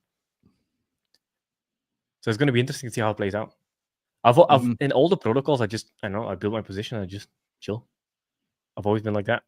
I'm like, I like this, so I'll still like it 2 months from now. And especially because the cool thing is, as long as you're in any TitanX protocol, mining is more active. But as long as you're like in a cap supply or hyperinflationary token in the TitanX ecosystem, whatever happens in the ecosystem, you don't necessarily need to go and chase. You get benefit by proxy because TitanX is deflationary because of all these things launching on it, and there's a lot burning in the background, like all the time. And it's not just Shogun. Like Shogun is a large percentage now, but stuff like Flux still burning. There's a bunch of stuff that's still burning TitanX in the background, where you get benefit off of everything launching just by being in the ecosystem, which happens nowhere. Because like on Ethereum, if you have an altcoin on Ethereum and then there's another altcoin that launches on Ethereum, you get zero benefit of that because an altcoin is not going to move a $370 billion asset. And then all you're going to get, especially if they're targeting your community, is they're going to sell down your altcoin to go into the other altcoin, and you get zero benefit of it. The cool thing about our ecosystem is you get all the benefit of it because it's within the ecosystem. It burns TitanX. Yeah, that was completely fucking off topic. All I like it. I like welcome. the incentive. Yep. It's so true though. So there's so much to be excited about. There really is. Utah. One tour. Okay. Well, I want to make sure I get to each and every one of you guys first, and then we'll talk about Taurus. But I want to hear from Utah because Stacks is dope. Let's talk about it. I'm going to bring up the white paper here, and I want you to give us the deets on what this thing is and why people should get excited about it. Well, hold on. Did I share it? No, am I sharing? Hold on. What's going on here? He's like silence is the most powerful word. Okay. This should be shared now. Okay. Awesome. You there, Utah? Yep, I'm here. Let's go. So, excuse me. So I won't just read this, but I will basically tell you that Stacks is another it's another easy button from the E280 ecosystem. Basically, there's going to be a token and there's going to be an NFT. Minting will be 28 days. TitanX or Ethereum to enter. And basically what Stacks is going to do is it wants to become a whale in every staking protocol on TitanX. Now, it doesn't want to become it doesn't want to take over any staking protocol on TitanX, but it wants to be a participant. So what it'll do is it'll take those rewards every 9 days. There's a cycle, payout cycle. And every 9 days, those 10% of those rewards will be paid to NFT holders. Now, during the mint phase, things are a little bit different. Can you bring up, let me see, the rewards page? Yeah. So this is very important. So, and I'll just read this part. The rewards pool gets filled with TitanX and X28 from staking payouts. All TitanX not getting compounded are converted to X28 and distributed as follows. Auto compound, TitanX and X28 used to market buy ecosystem tokens and stake. Buy and burn, X28 used to buy and burn stacks. NFT holders, X28 sent to NFT holders. So what happens is the rewards that get paid out in TitanX from all these staking pools, the portion going to the buy and burn and going to the NFT holders, we push all that through X28. So we're getting a 50% burn right there on everything we're pushing through. So the TitanX that we compound, we don't do that with just because gas costs, coding, it's not really practical to do it that way. But if you look at the phases here, during the mint phase, the days 1 through 28, 0% of the rewards that we get from the staking pools go into compounding. They all go to the buy and burn. And everything that goes to the buy and burn is TitanX swapped through X28, but it buys E280 first. And that E280 buys stacks and burns it. So after the mint phase, then 80% will go into auto compound, and the rest will go into the buy and burn and the rewards for the NFT holders. Now, what we've done is we've set this sliding scale right there. So what's important to understand is that every 9 days, the amount that we auto compound reduces by 2%. So we're starting with the 80% auto compound, but after the first 9-day pay cycle, well, now we're down to 76%.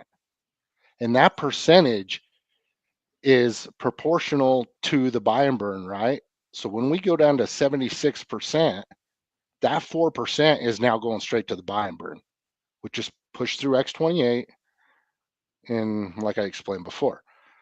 So then, the next time that we do it, we're 76, 74, 72. The whole time that we're declining and we're putting less into compounding, we're putting more into the buy and burn. Now, mind you, this is a cap supply token after 28 days. No more will ever be created. But yet these staking pools are going to run forever, right? So imagine when it, after, what is it, the 30 cycles, now we got 60% going to the buy and burn constantly, forever. It's set. And 20% is going to auto compound, and the rest is going to the NFT holders. Can you talk about why the decision was made to start hot with the compounding and then transition to the buy and burn and not the other way around? Because I think that's an important thing that I can see where it's going, but I would love for you to tell the viewers why that, because I think it's a really important point to understand. Yeah, so actually during mint phase, it isn't, right? During mint phase, it's buy and burn heavy up front, no compounding rewards. Isn't it 80% auto compound and then 0% stacks buy and burn, and then it kind of slowly drips into the buy and burn? Or did I miss Not here? during the mint phase. So this is after the mint phase. Okay. Yeah, after the mint phase. So I can explain that. But after the mint phase, it's all going to the buy and burn. And so are the rewards so are the amplifier bonuses. So when you mint an NFT, if any amplifier that you use, and there's several different ones on here, all that amplifier TitanX that is used, that goes straight to the buy and burn too. So we want to create some fireworks during the 28 days, right? Mm-hmm. And we figure we can accomplish that with a massive buy and burn.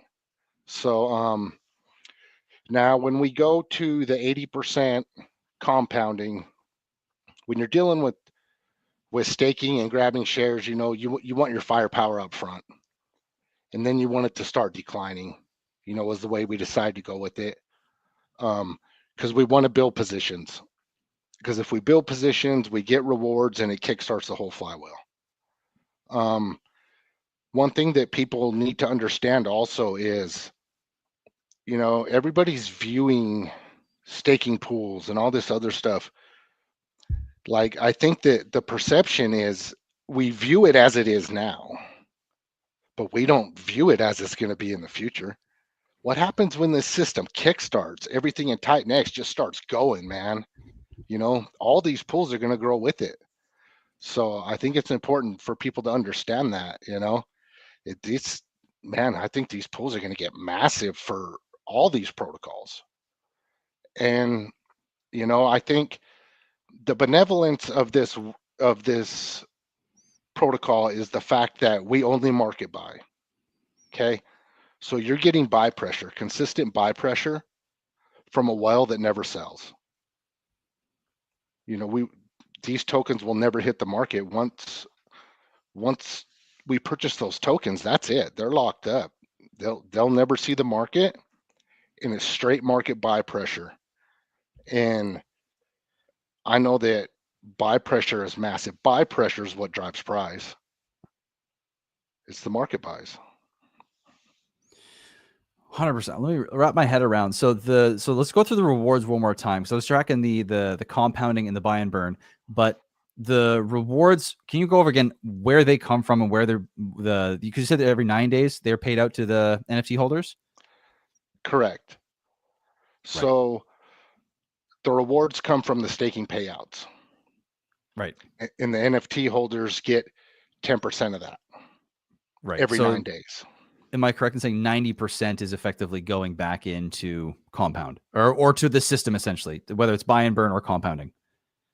Well, you have Genesis and buy and burn in NFT holders. Right. So 80 some odd percent is being reutilized through compounding and buy and burning within the system, which is all buy pressure or compounding, which is beneficial either way. Yep. Right. And can you take us through these different NFT tiers? You got legendary, rare, common, but I see there's a little change here. There's LFG, super, amped, and the basic one. Yeah. So dude had an idea to add a couple different ones, and he's like, "This is what I want to do. What do you think about that?" I was like, "Send it," So now you have amped, super, and LFG. So when you use these bonus multipliers, you don't get that token backing. Okay. These are just your amplifier bonuses for your payouts for being an NFT holder. So if you burn your NFT, you only get the token backing that was used to create it initially, none of the amplifier bonuses. So it's important that people understand that. So if you're not looking to hold long term, it's probably won't benefit you to go high on these bonus multipliers, because these are these are the long-term play. Gotcha. So the longer you're planning on holding, the more likely it is that you want to do the larger NFT size. But if you're thinking short-term plays, it's probably not going to be worth your while. Correct. Now, who knows? It could be. We don't know how it's going to go off during minting phase. I know E280 got extremely wild, and there was a lot of people burning NFTs during mint, at a compound. So we just have to see how it plays out.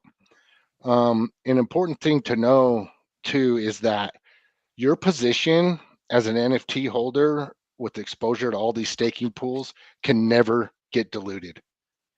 Your position can only increase because there's only a 28-day mint.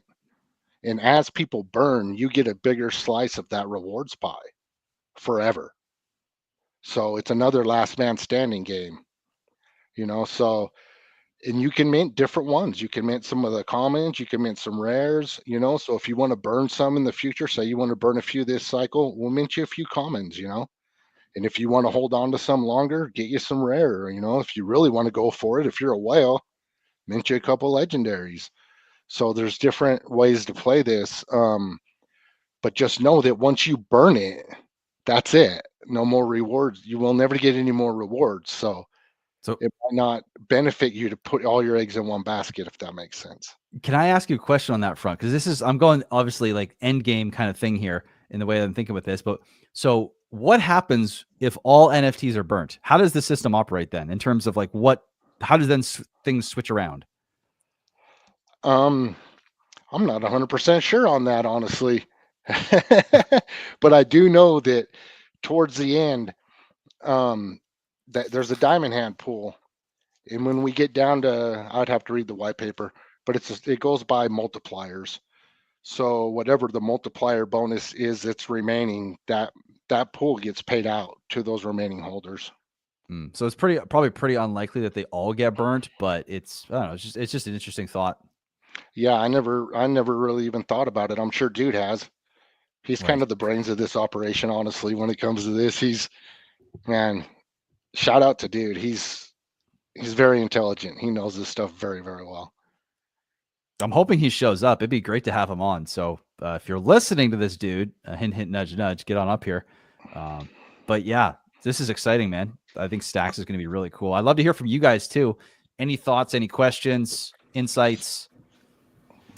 Yeah, I've got one question. So obviously before Utah, it was built on top of Element 280. Was the plan before X28 came out, and obviously you were going to burn a crazy amount of TitanX, was it going to be designed that the rewards were going to kind of flow through the project up to Element 280 and then into Stacks, similar to what's happening with the hyper payouts?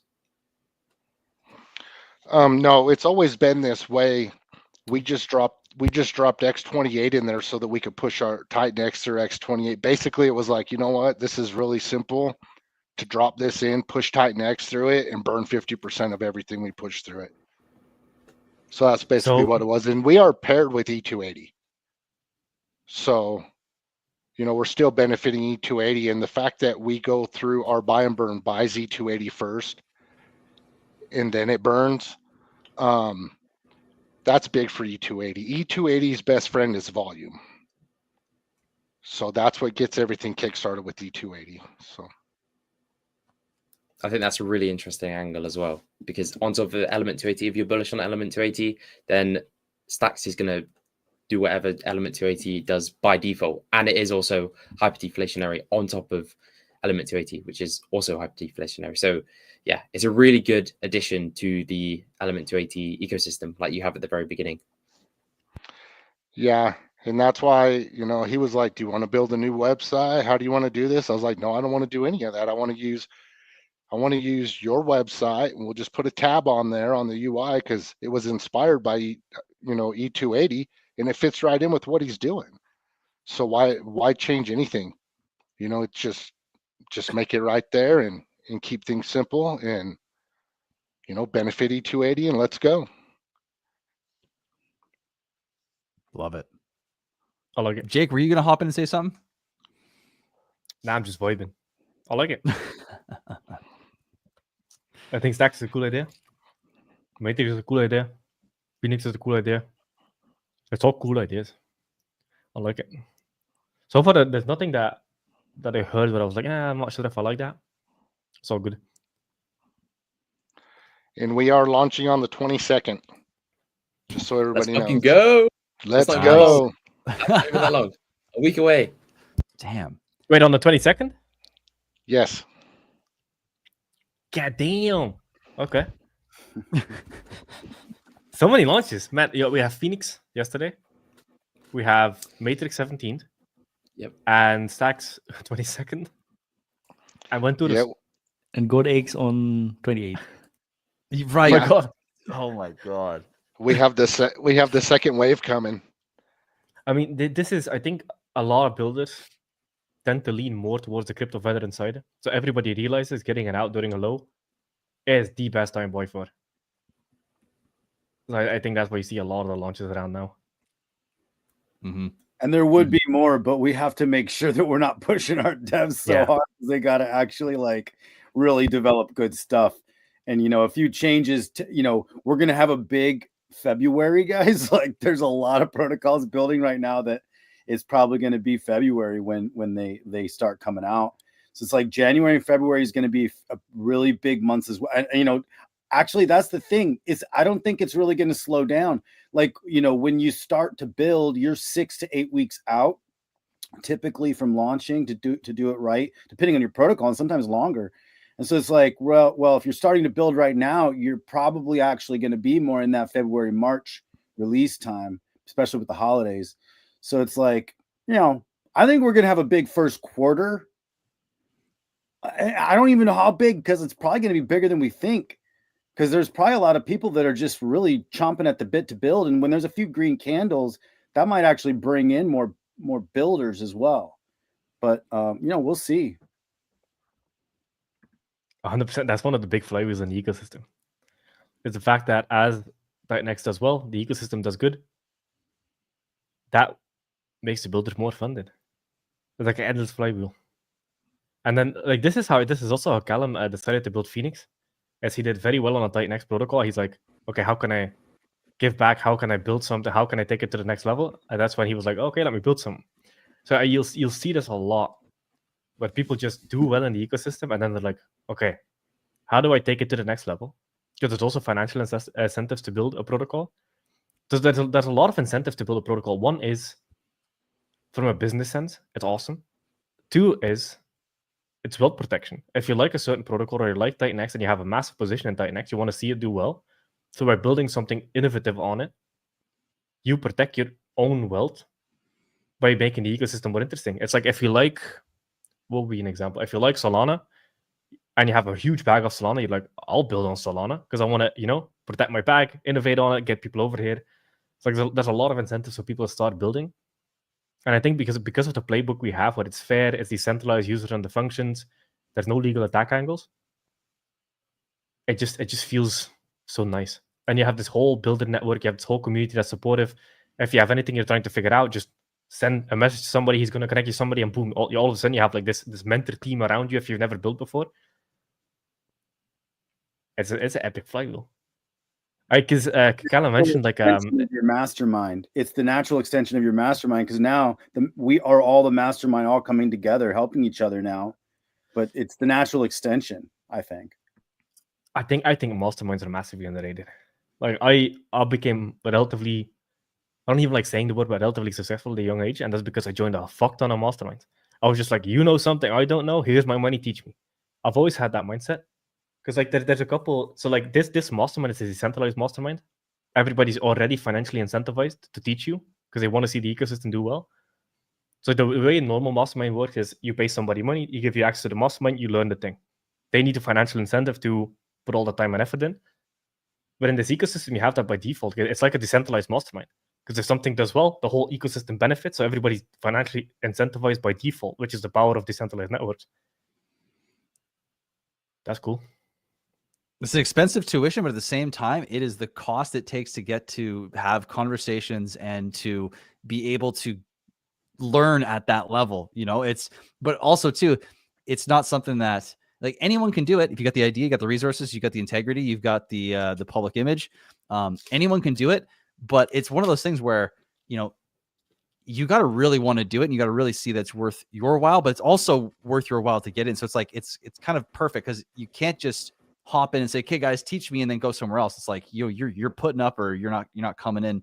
But we're open and welcome arms for anyone that's coming. And the conversations are always just fantastic. So it's been really freaking cool to see how many different types, even the fact that we're on this stream all together, and I'm hoping more show up, but we'll have conversations.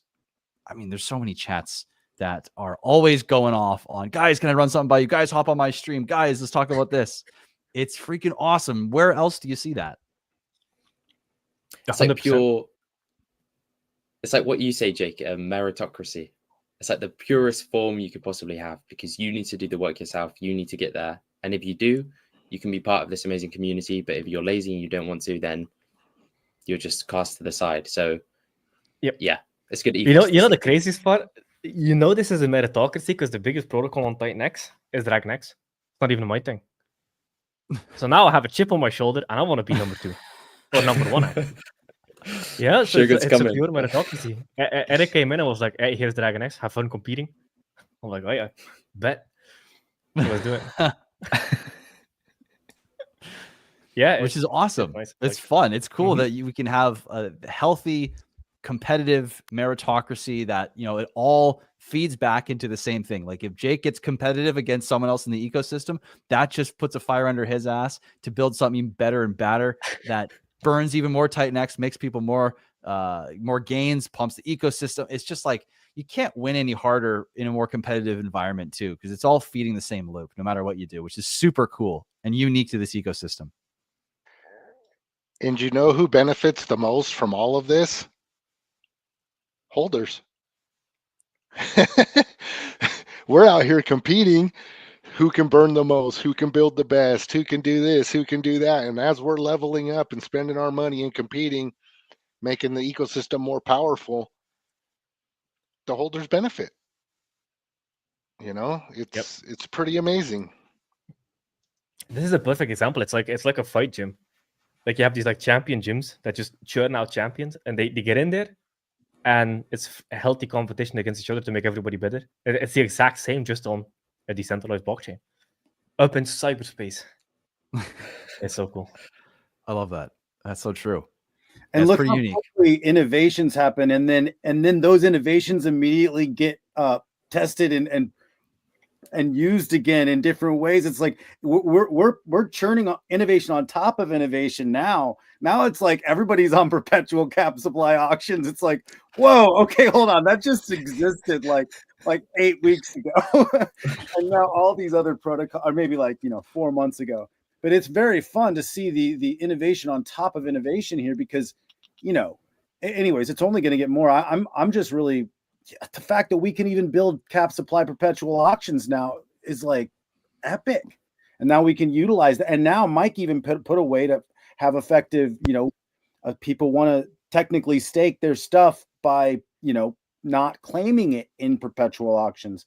So there's so many cool elements that are building on top of each other that couldn't have existed without the other one before it. Very cool.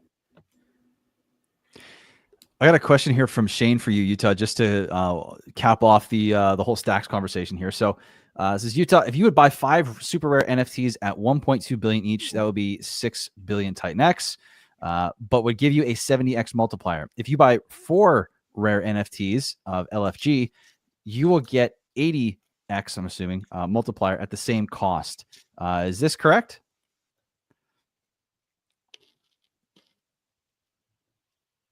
Actually, I'm not sure if this is a question or if this is a statement. So I'm making it a question, but. And I don't think there will all of them will get sold, because dude actually I guess he's doing some treasury stuff where I think the treasury is going to be buying a handful of the stacks NFTs. So I mean, if everybody sells, those ones are going to get all the rewards. Then it's going completely benevolent. Right. That's a good. Is that with Helios? The Helios treasury? Yeah, Helio. Well, I guess he's doing a DAO vote right now to see if the DAO wants to, buy some of those in the treasury as an investment. This guy has a good question. That guy does have a good question. Yeah, that's a great question. Whoever that is, great question. Taurus is coming right at. Dude, I want to go to Dave, because Dave, we haven't had a chance to go through what you've built, how it's gone, what you're also building. I want to hear from you. Yeah, man, what's going on in your world? How's AwesomeX looking? And you got Draco coming as well, right? You said you got some adjustments that you're tweaking with that. Well, made them. We made them, and we're moving forward with them. It just delayed the release a little bit, which is totally okay. Really want to make sure that we're delivering something amazing. That's great on a lot of levels. As we watch these streams, we're like, oh, that's a good idea. I just changed the white paper. Sorry. But at some point you gotta just say, there's what it is, and this is what it's going to be. But there's some really cool innovations that we're doing with Draco. So AwesomeX really was intended as an input token. There's a really great ratio up front. You got to believe in it to want to mint it. But right now it's over 2 to 1. One TitanX still gets you over 2 AwesomeX on Fridays. Now that's going to go way below 1 to 1 over time. It just drops 2.8%, but it drops every week. So it's a little slower of a protocol to kind of see really what it's, and it's paired with Dragon X. So actually our Dragon X ratio is going up. If you look at the Awesome X Dragon X pair, you know, it's a very cool chart to look at, which, you know, versus the USD one. But anyways, but I wanted to give everybody more things to do with the Awesome X, and I really want Awesome X to be an input token. Now there's some innovations I wanted to try to build. I tried to build them on different protocols. There was, you know, I ran into some design challenges with you know, pathways and selling things down accidentally, not wanting to sell things down during these pathways, not wanting to, like you can't. Like if you find yourself selling something down, you have to redesign. Anyways, that's how I feel. So I want these loops to be beneficial to everybody, and I want Awesome X to be a universe. So what we did was we created the hybrids, the Awesome X hybrids. Awesome X hybrids right now are literally like a savings account for your Awesome X. And there's, you know, 8 different characters, 3 different tiers. And right now you can mint and you can hold. It's really just another puzzle piece to the Awesome X universe. And what it does is it chronicles the first 8 characters of the Awesome X universe, the NFTs do. And each character is intended to be a protocol. So currently there is Awesome X, right? The first one, but the first one's Draco. So there's some NFTs for Draco, and then Drogon, and then Alpha. So those are the first 3 protocols that are going to be launched on top of Awesome X, besides Awesome V, which is coming at some point, you know, whenever the pillars are launched, which will be exciting too. And Awesome V is on one of the NFTs as well. He's Rockstar Dragons. That's kind of fun. But I make movies and stuff, so I like the stories behind this stuff. So I think what I'm doing is creating Team Awesome, where I think we can do some really fun stuff, like, you know, graphic novels and things like that. Maybe even video games in the future. But anyways, so Draco is a mining and staking protocol, and what it really does is it gives Awesome X a really new infrastructure layer, because it actually allows Awesome X to really be an input token, because Awesome X comes in staking payouts in Awesome X. And so that really allows a lot of other things to be built around the Awesome X universe. But the cool thing is we made it really aggressive. And we also are pairing with, we're creating an X28 pair. So we have a choice of input token, which is really cool now. ETH comes in, it'll buy TitanX, and it'll transform it to X28, and it'll land there because there'll be an AWX X28 pair. And so that will actually allow us to stay in X28 and swap for Awesome X in order to mint. And it'll go through X28. Now, if TitanX comes in, same pathway, goes to X28, and then it swaps for Awesome X and mints. If, you know, Awesome X comes in, it just directly mints. If Dragon X comes in, it doesn't do the X28 path. It just goes straight Dragon X, Awesome X, mint. So we're just allowing people to get in with whatever input token they'd like, but it all denominates in Awesome X. So there's some fun elements. So we have 2 main LPs with Draco. But like I said, it's a mining and a staking protocol. Max miners are 88 days. I love the 88 days. I think it's just a perfect mining, max mining length. And then let's see here. We have one question. Yeah. Does it buy X28 or mint it? Do you want me to share the screen? I have a white paper here. Yeah, that'd be great. Okay, cool. And sorry, Jake, go ahead. Sorry about that. What was that? So with the TitanX, so the Ethereum comes in, buys TitanX. Does it then mint X28 or buy it? It transforms it. Okay, so yeah, okay, so I like that. That's good. You I like should have that? done that shit with Shogun. Yeah, I like that a lot. That's one thing I would have changed. Its own pathway. Like I didn't want to just do everything buys Awesome X and just mints, because that's like each input has a better pathway to take. So we just changed the pathways. But I like going through X28. I mean, obviously, you already built something that's going to burn the crap out of TitanX. So, right, even before it even gets into the protocol, that's what I like how a lot of us are integrating it that way. And so now we're going to have an AWX X28 pair that we can utilize for multiple things, which I'm really excited about, actually. So it's just the daily update, really aggressive. I'll just show you the fun art. I love these guys live in Palm Springs. They're golden dragons that, you know, when they're fed, they produce gold. They breathe gold. So it's kind of fun. But anyways, main locked LP is AWX Draco and then AWX X28. And we have a couple different LP thickener pools that will help both of those fill up. We have the choice of input tokens here, 88-day miners, and then let's look at, there's the distribution. We can go that later. Let's go to the daily update.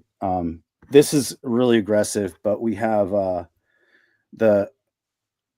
every day the max mining capacity goes down 2.8%, and the cost goes up 0.28%. So it's actually a 25-day halving. Every 25 days there's a halving. So it's extremely aggressive, but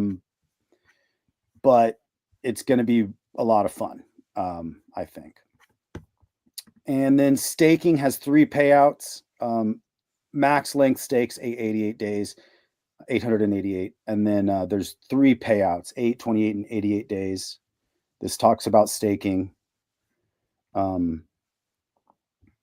And there's no penalties. Your stake will just, you know, if you don't claim it, it'll just stay staked until you want to unstake it. But there are early claim penalties, which are optional, and you get to do that. If you want to unstake, there is a penalty, but that's an optional penalty that you can choose to make. But there's no other penalties other than that one. LP, this describes the LP and talks about the thickener pools that we have. We have the buy, burn, and grow, which has a small thickener in there towards the AWX Draco, and then straight up 3% of everything is used to thicken the AWX X28 pair. And the buy, burn, and grow, basically 92% go to the buy and burn, 8% go to the AWX Draco liquidity thickener here. And then we have a vortex. You know, Jake, obviously you designed the vortex, and it was just such a good idea. We needed to do it because the 88-day miners, this allows us to kind of counteract massive, you know, supply coming out onto the market. And that's really it. Yeah. Cool. So is the intention to do, like, get the supply out with the aggressive mining, and then to basically allow the funding to come into fund the staking side, and the staking side will then take over as the predominant side of the protocol? Okay, so this is actually one of the reasons that Draco exists, and that is phase 2, Drogon. Drogon is actually one of the main reasons Draco exists and why it needed to exist. More protocols to come, but Drogon is the thing I've been wanting to create this whole time. It's basically like Dragon X, but it's a mining and a staking loop. So it's an infinite mining and staking loop instead of only a staking loop. Now, I needed something that was designed in a certain way in order for me to do it. I could do it on Helios, but anyways, let's see. Let's just go to this one here. So this is Drogon, and Drogon is super cool. So it's a mining and staking protocol. It's not staking, just mining. So for 28 days, you can do an 88-day max miner for 28 days. And then no more mining is allowed. So that's it. It's cap supply at that point, but the miners can still be claimed for 88 days after that cap supply. Now, then it turns into a perpetual auction on day 29. But what it does, actually, let me just pull up the actual the chart. Where is it? Vault. Here we go. So basically it comes in here, and here's the allocations. Here's the Drogon Vault, and the Drogon Vault does three things. It fills up the perpetual auction, and then it also fills up the max mine pool and the max stake pool. So what happens is 17% per day max mine. So it creates a max mining ladder in Draco. So it's mining and staking. So yes, it is diluting the staking pool, but it's also inputting into the ecosystem, which actually pays the stakers more. Now, this is designed to even be mining during negative ROIs.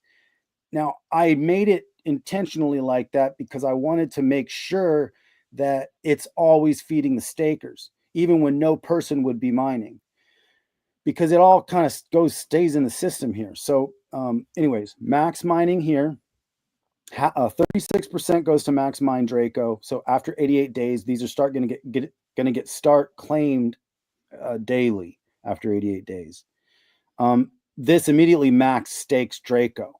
And here's when it pays out in AwesomeX. So when it pays out in AwesomeX, this is how the payouts happen.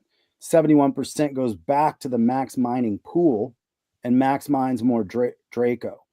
18% actually goes and fills up the perpetual auction because it's in AWX. And then 8% fills up this. This is taking place of what the staking is going to be. This is actually what I'm calling multi-collateral growing hybrids. Now, these will be capped after 125 days, only because I want people that max mine on day 28 to be able to claim their max miners and get into these if they want to. But after 125 days, these are going to be capped. And basically, it's going to be you're going to be able to use your Drogon to mint these hybrid NFTs. And so it'll store the Drogon in the first place, but it will fill up with additional Draco and AwesomeX over time. And then you can burn them and, take all your tokens and sell them or whatever, whenever you want. But it's basically a similar mechanic. I'm just calling it a multi-collateral growing hybrid. So let me ask you a quick question. In terms of the more in a more concise, the user experience, how's the user going to relate to it when they participate in Drogon? Can you outline just like, okay, what are the decisions that they have to make? What's where are they going to go for? How's the value going to come back to them? And then considering the NFT, how does it also apply to the original decision to mine and all that? Just to really consolidate it in a simple way. Drogon's kind of a lot more mechanics going on here, but totally. But basically, the idea would be get an NFT, get some NFTs, because they're going to be filling up. They're going to be filling up through all these mechanics. This mechanic is the income mechanism. This is how the protocol actually makes money, is the infinite mining and staking loop. And the protocol utilizes that money to reward people in the ecosystem through these NFTs and hopefully through appreciation, because this will be a capped supply after 28 days.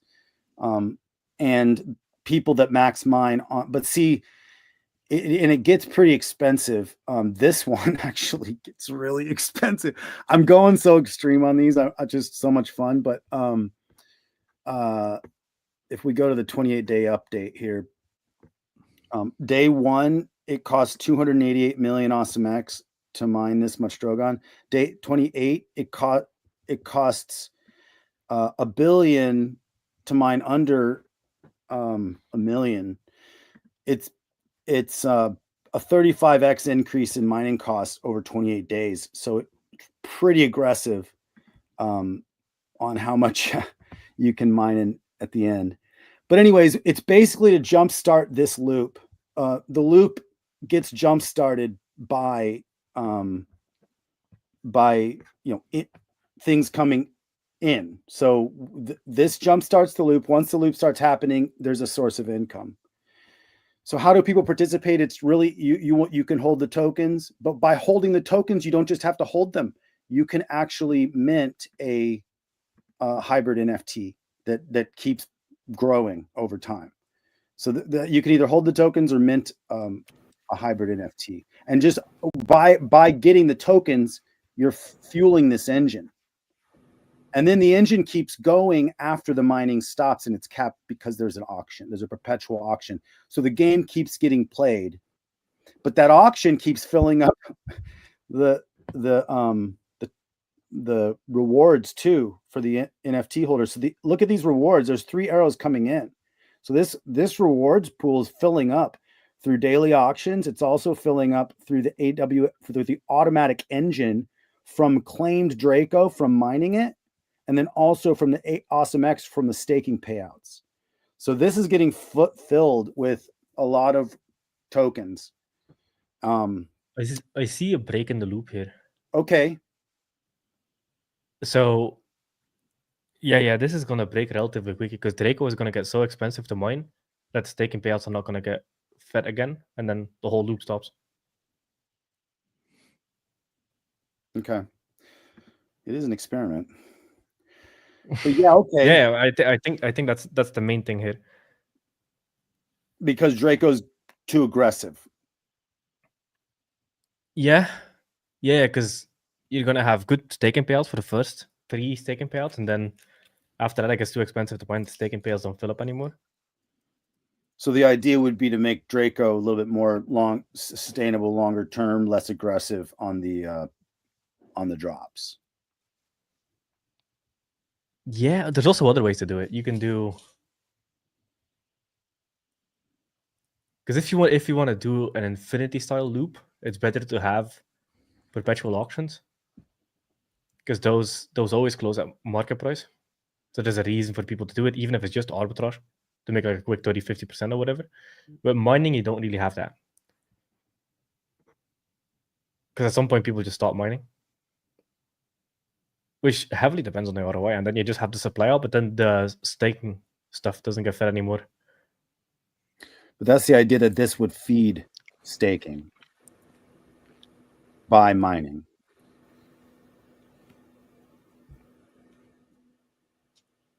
Nah, it breaks. Because let's say, for example, with Draco, if it's 4x more expensive to mine and the price is up 2x, for example, then all the economic energy going in would be automatically halved by the time it comes out. So you can start with 10 grand and at the end of the mining have 5 grand.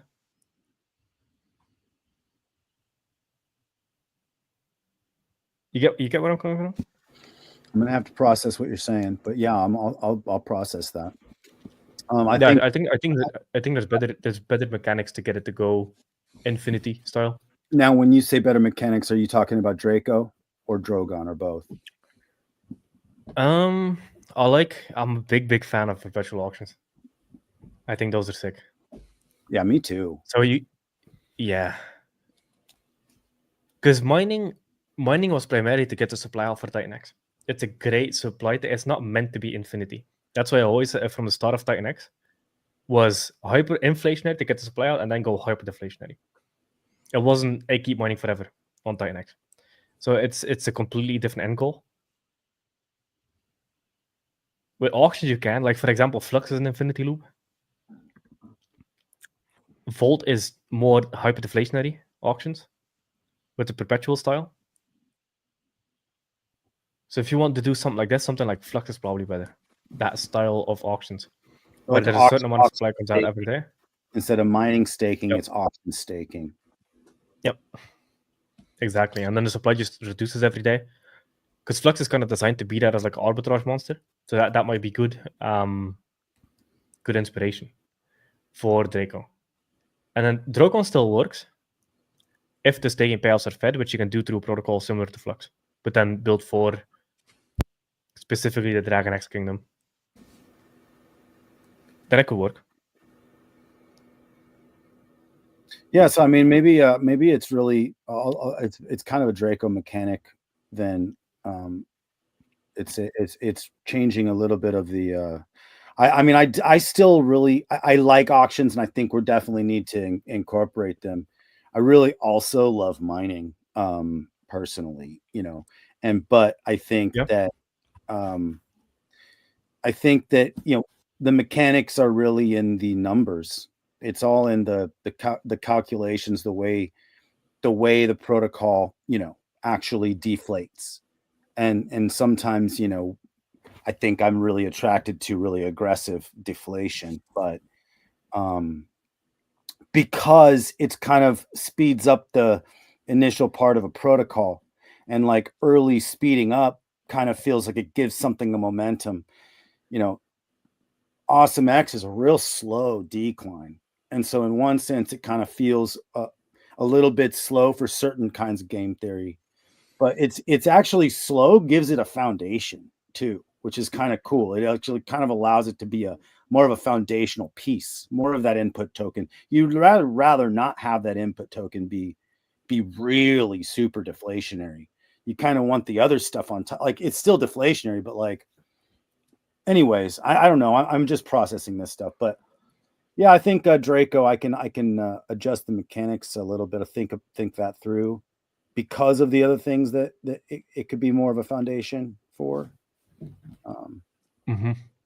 Well, I think one thing in terms of like designing the supply, one thing you could think of is like, you have an inflation model in terms of how your supply comes, and the deflation comes from the back end of how that supply is created, which then comes in later, right? So you kind of have two separate mechanisms that then feed into the end result. So if you can think about how you can create an inflation model, whether it's a combination of auctions, mining, or minting, or whatever, right? That can then bring in enough economic energy to later create that deflation, because deflation only happens from supply that is created, not from supply that isn't created. That's just disinflation, right? That's just a slowing down. So I like what you got. I think you got some cool mechanics that you're trying out. And I think there's a balance there that you can get that will actually be really unique. Like I like the idea you had a short mining phase. I thought that was really interesting. And I was thinking about that when you were showing Draco. And as soon as you brought up Drogon and you did that, I was like, oh, there's something here. And so I think if you can balance what you've got with what Jake's saying, I think you'll have something pretty sweet, man. Cool, thanks.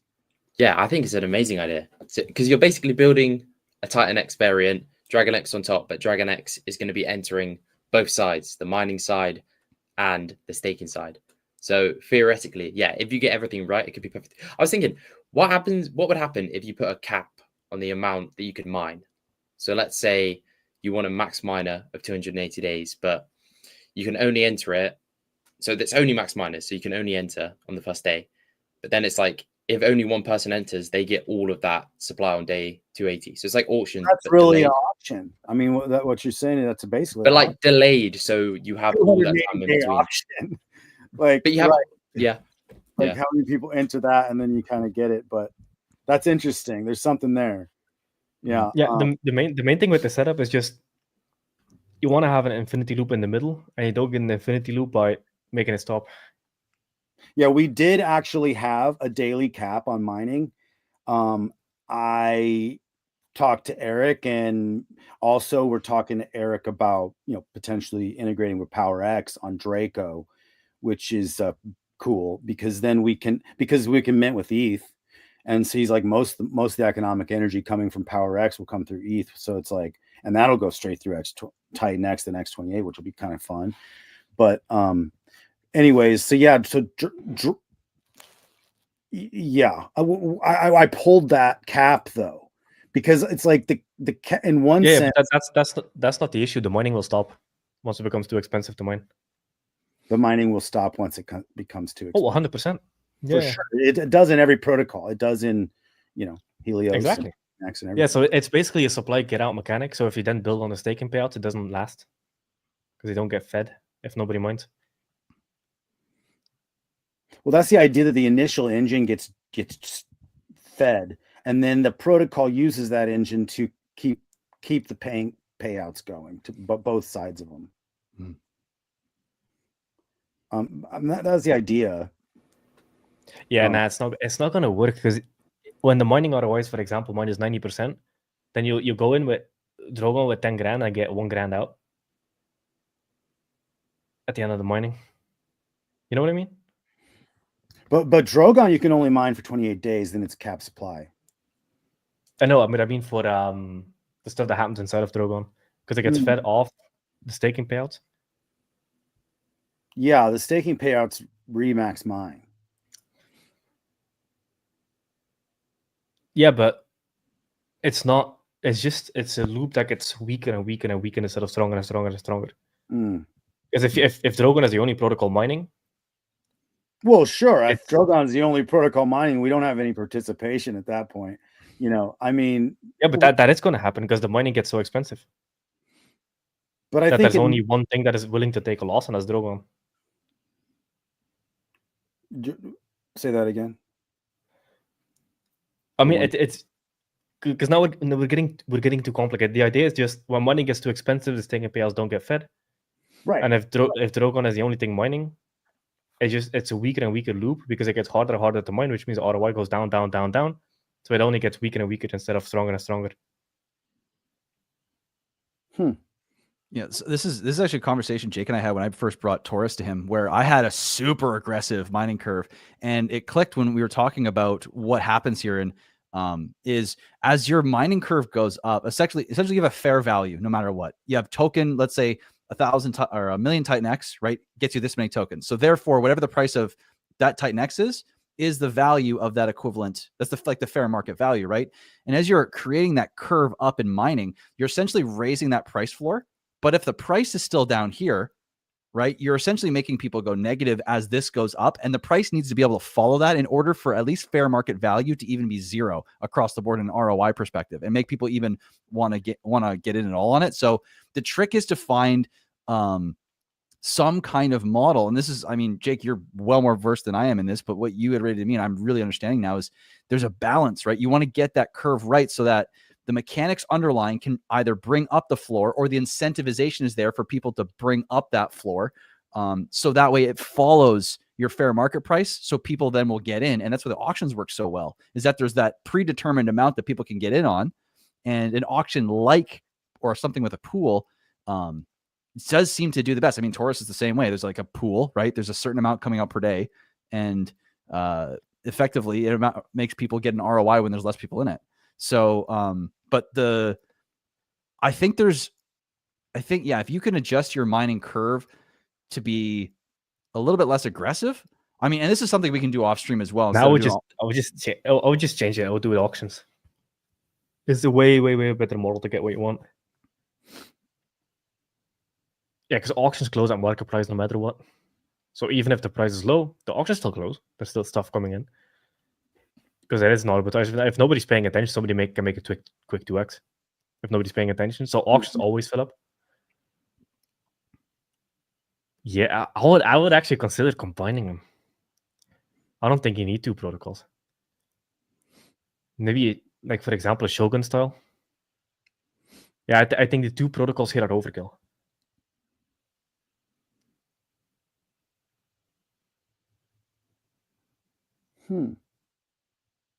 Okay. Well, you know what? One thing I I would want to say definitely lean towards auction. I just want to say I appreciate the fact that we can be live here and have a public discourse about this. And it's cool. Thank you so much, guys, for talking about this too. I mean, I love talking it through. It's like I can't just have this rattle around in my own brain. Oh yeah, 100%. Because otherwise you start building it, etc., and then you're like, oh fuck, wait, nah. And then you need to leave it back. That's even harder. Dave, you are already building, aren't you? Oh yeah. Oh shit. But, okay. I mean, the devs are getting paid.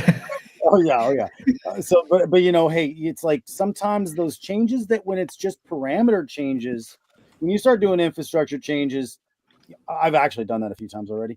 But it's like when I start doing parameter changes, it's really changing a few numbers. It's not really changing the code. So some of this stuff we can actually keep getting right while we're building. It's not going to stop, but I do need to get it right, of course. And I know that there's some kind of a sweet spot, and maybe these two protocols are overkill in one sense, but the two protocols also have very specific reasons for being. I really like the multi-collateral growing hybrids, which was going to be a separate protocol, by the way. And then I decided, nope, that's going to be the staking mechanism in Drogon, instead of making three, anyways. I think that Drogon has a very specific purpose, is to test the infinite mining and staking loop, and then also create reward system through the multi-collateral growing hybrids.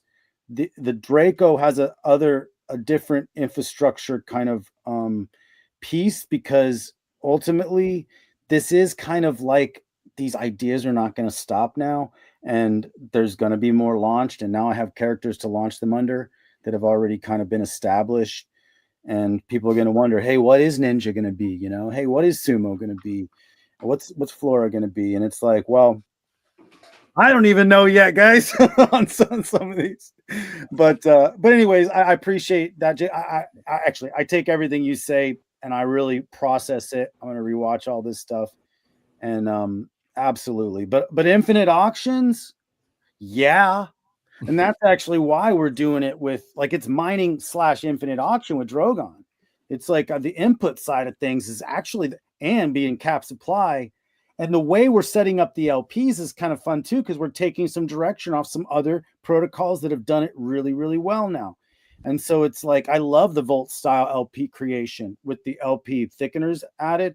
And then also the even the Lotus style, the Eden style LP creation part. There's some fun stuff that when we can really merge these mechanics together, I think we're going to have a really great ROI for a decent period of time, for a long period of time, actually, most likely in Draco and in Drogon.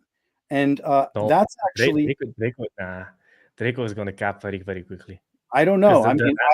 This is what I don't know. I'm maybe you're right. And I know. I know. I got to get the mechanics right, but but the idea I think you're better off just combining them. Just combine them into one. When you say that, what do you mean? How would that happen? You just take all, because all these mechanics can just be one protocol. And there's ways to fit it into one protocol. So, for example, with Draco, you could have auction to get the supply out.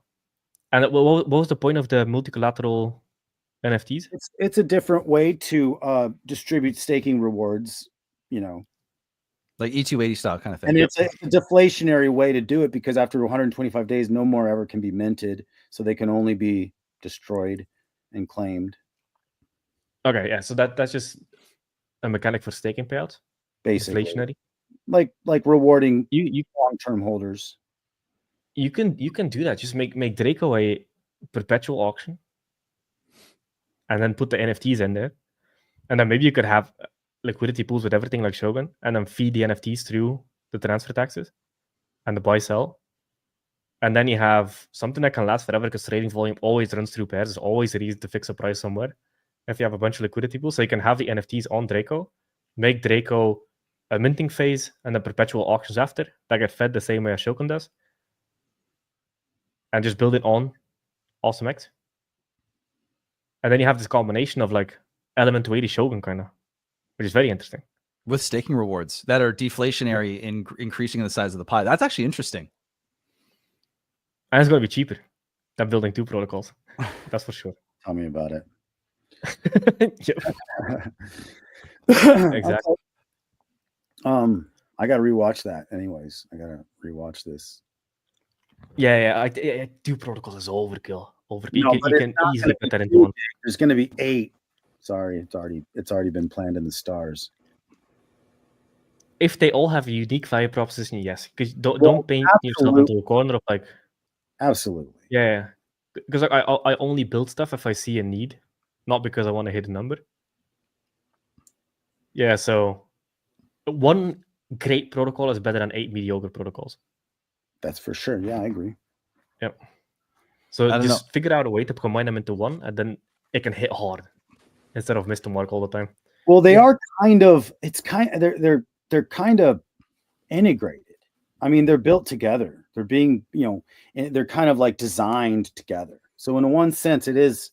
But actually, there is a different purpose for Draco, though, being just more of a foundation piece, because there can be more coming that could access and utilize Draco. But actually, if the mechanics were a little bit slower, they could. Well, even when it's slower, it'll stop. The only way to perpetuate something is through auctions. Mining always caps. Always caps, because it's impossible to follow a mining curve when it comes to price. So mining is a great way to get supply out. That's mainly the purpose of mining. If you want to make it perpetual, auctions are by far the best way to do it. Look at Flux. Flux is very, very, very sustainable. That's the best model if you want to make something infinity loop. Theoretically, it could work there. That would be an amazing loop. Imagine if it was just constantly feeding itself. That would be. I want to see that happen. Dave, build it. Yeah, I wonder what mechanics you'd have to put in there to actually, instead of, I'll be super curious. Like, what would it take to actually create that? Pose the question. What's the solution? Like, I bet you there's something. Maybe it's not what you think. Maybe it's not what you expect, but there might be something out there. Maybe it's not infinite, but it's as close to infinite, as you could engineer. Basically, replacing the mining with an auction is what you're saying. Yep. Yeah, and if you want to cap it, because it is going to cap anyway with mining, then you do the Shogun style. And you basically just combine Shogun and Element 280. Simplest way to think about it. All the mechanics, and except for with Shogun, a lot of it goes to burning, and instead of burning, it could go to NFT holders.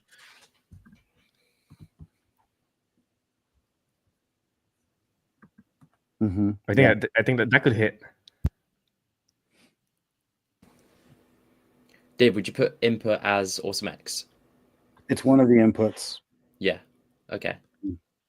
It's the main pair, but you could use AwesomeX and then it'll go straight in. But it's the idea is also everything else is going to be buying AwesomeX off the market. So if they don't use AwesomeX, it's going to pump the AwesomeX ROI on Friday, which would be really good for people to want to mint AwesomeX, which is actually, guys, ultimate point of all of this is to get people minting AwesomeX again, because it goes to the DragonX vault, burns DragonX, 70% buy and burn. There's a lot of benefits to really restarting the minting being perpetual. It is every week. That's why I want to create these daily games that people can play. And you're right, the perpetual auctions are the way to keep people playing every day. Because yeah, exactly. Because if you hit it those days, if you're playing it a little bit every day, and then you hit it those days where people aren't paying attention, then you get a better, ROI that day. Mm-hmm. Auctions almost always close. You even see it on Flux. Not many people talk about Flux, but it's crushing it in the background. It's quietly killing it. Close. Yep. And Phoenix is. I think that might be what you're looking for. Sounds like there's a happy medium here of a few different mechanics that'll make Draco really start cooking. Yep. So when Taurus? 100%. Thanks, guys. That's the next question. Yeah, we'll talk about it in the back because to easily explain it, I think it's better off combining into one and making it auctions, because it still has all the same mechanics. The buy and burn is the same. The inputs are the same. It's just different distribution model. And just combining it all into one. Because if you have the code of all of them already, it's just combining into one, making it simpler. Replacing it with auctions. All the buy and burn and input stuff is the same. And the pairs the same. Like most of it is the same, so it's not that big of a change. Might actually be easier because it's simplified. Yeah, we'll talk a bit. Cool. Appreciate you guys' discourse, though. It's cool to see this publicly. Where this is kind of. I forgot we were even on stream. Yeah, I felt like we were on the Zoom call. No, it's that's the cool thing about stuff like this is like we just hang out together, and this is what it takes to build too. It's like we got to make sure that we're all keeping each other at the highest level, and we will bring every single one of us there.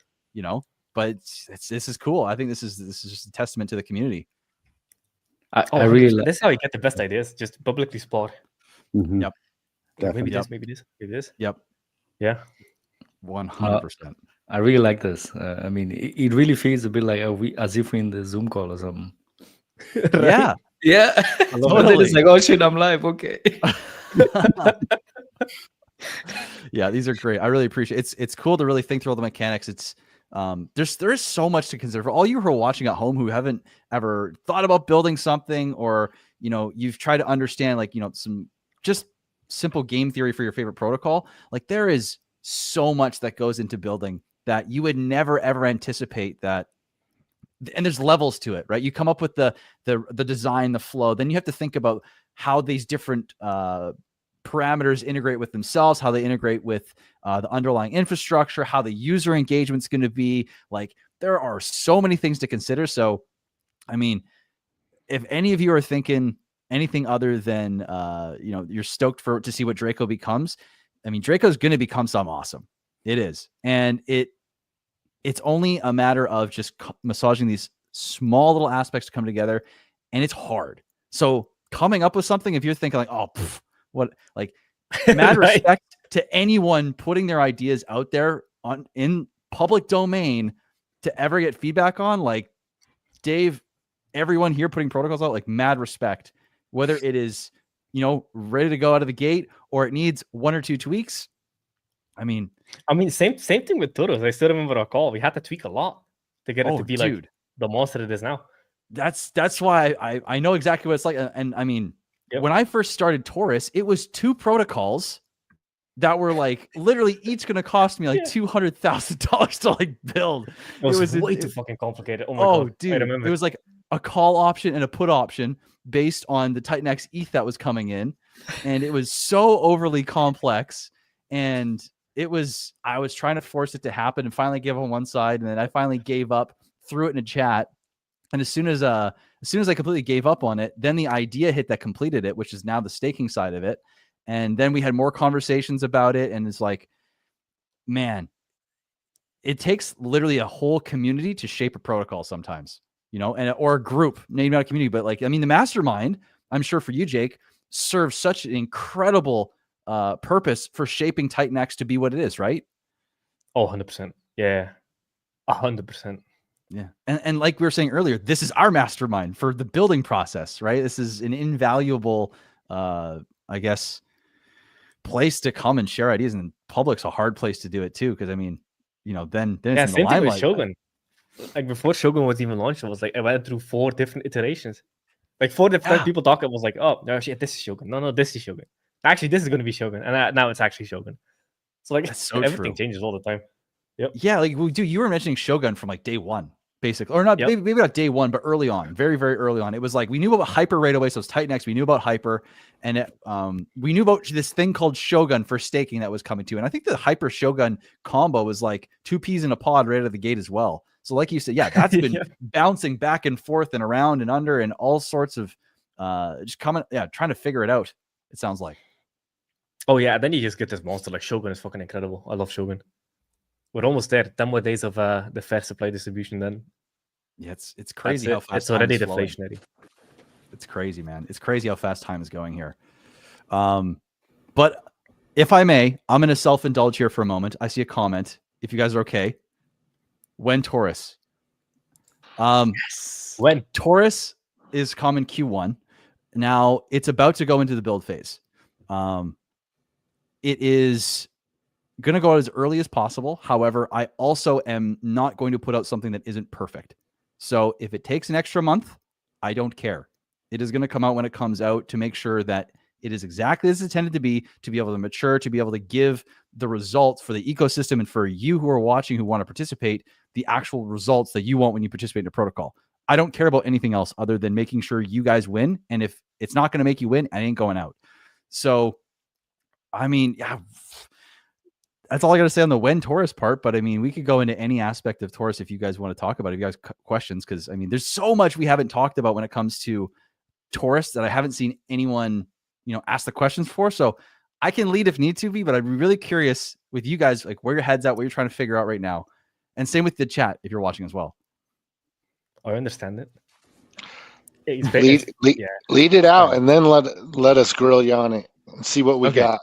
All right. So I've been really actually, I'm gonna stop my cam because my battery's about to die here, and I'm gonna have to change my battery on the fly. But one thing I think is important to note is Taurus is not your average mining protocol. It is way, way, way different. It's not, your cost base is not set from the start. It's essentially, you can compare it directly to Bitcoin mining pools, where everybody's competing for a share of the pool. So it's almost like a long-term auction that never ends. Same way Bitcoin mining never ends. It's just more people enter the hash pools, and then the Bitcoin splits among them.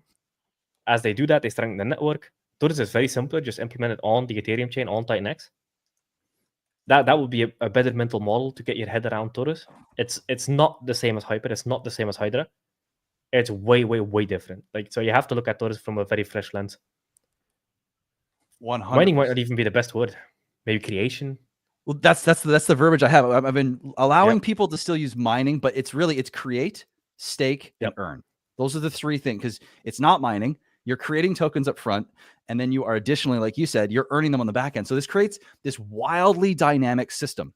Like, when I say wildly dynamic, that's not an overestimation. That's not a hyperbolic statement. Like, this is the premise of the protocol: is if there's less people in, there's more profit to be made, right? But if there's more people in, right, it's more decentralized. The system can handle the amount of ROI that's coming out. But what will happen is, because the ROI is strictly based off of people that are either creating or staking and having or earning within that pool, you get in this crazy environment where the moment, if anyone decides, I'm not going to create again, I'm not going to compound, or I'm not going to stake again, the ROI for that pool increases because one person's not going back in.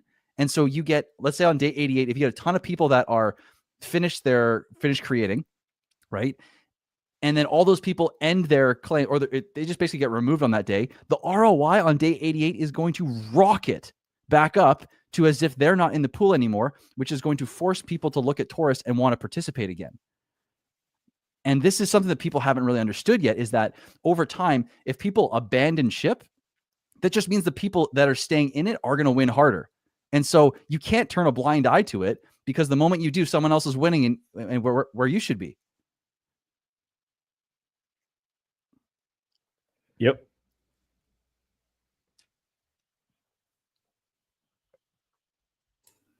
Oh, Callum, I think you're muted. So from what you just said, I was muted, my bad.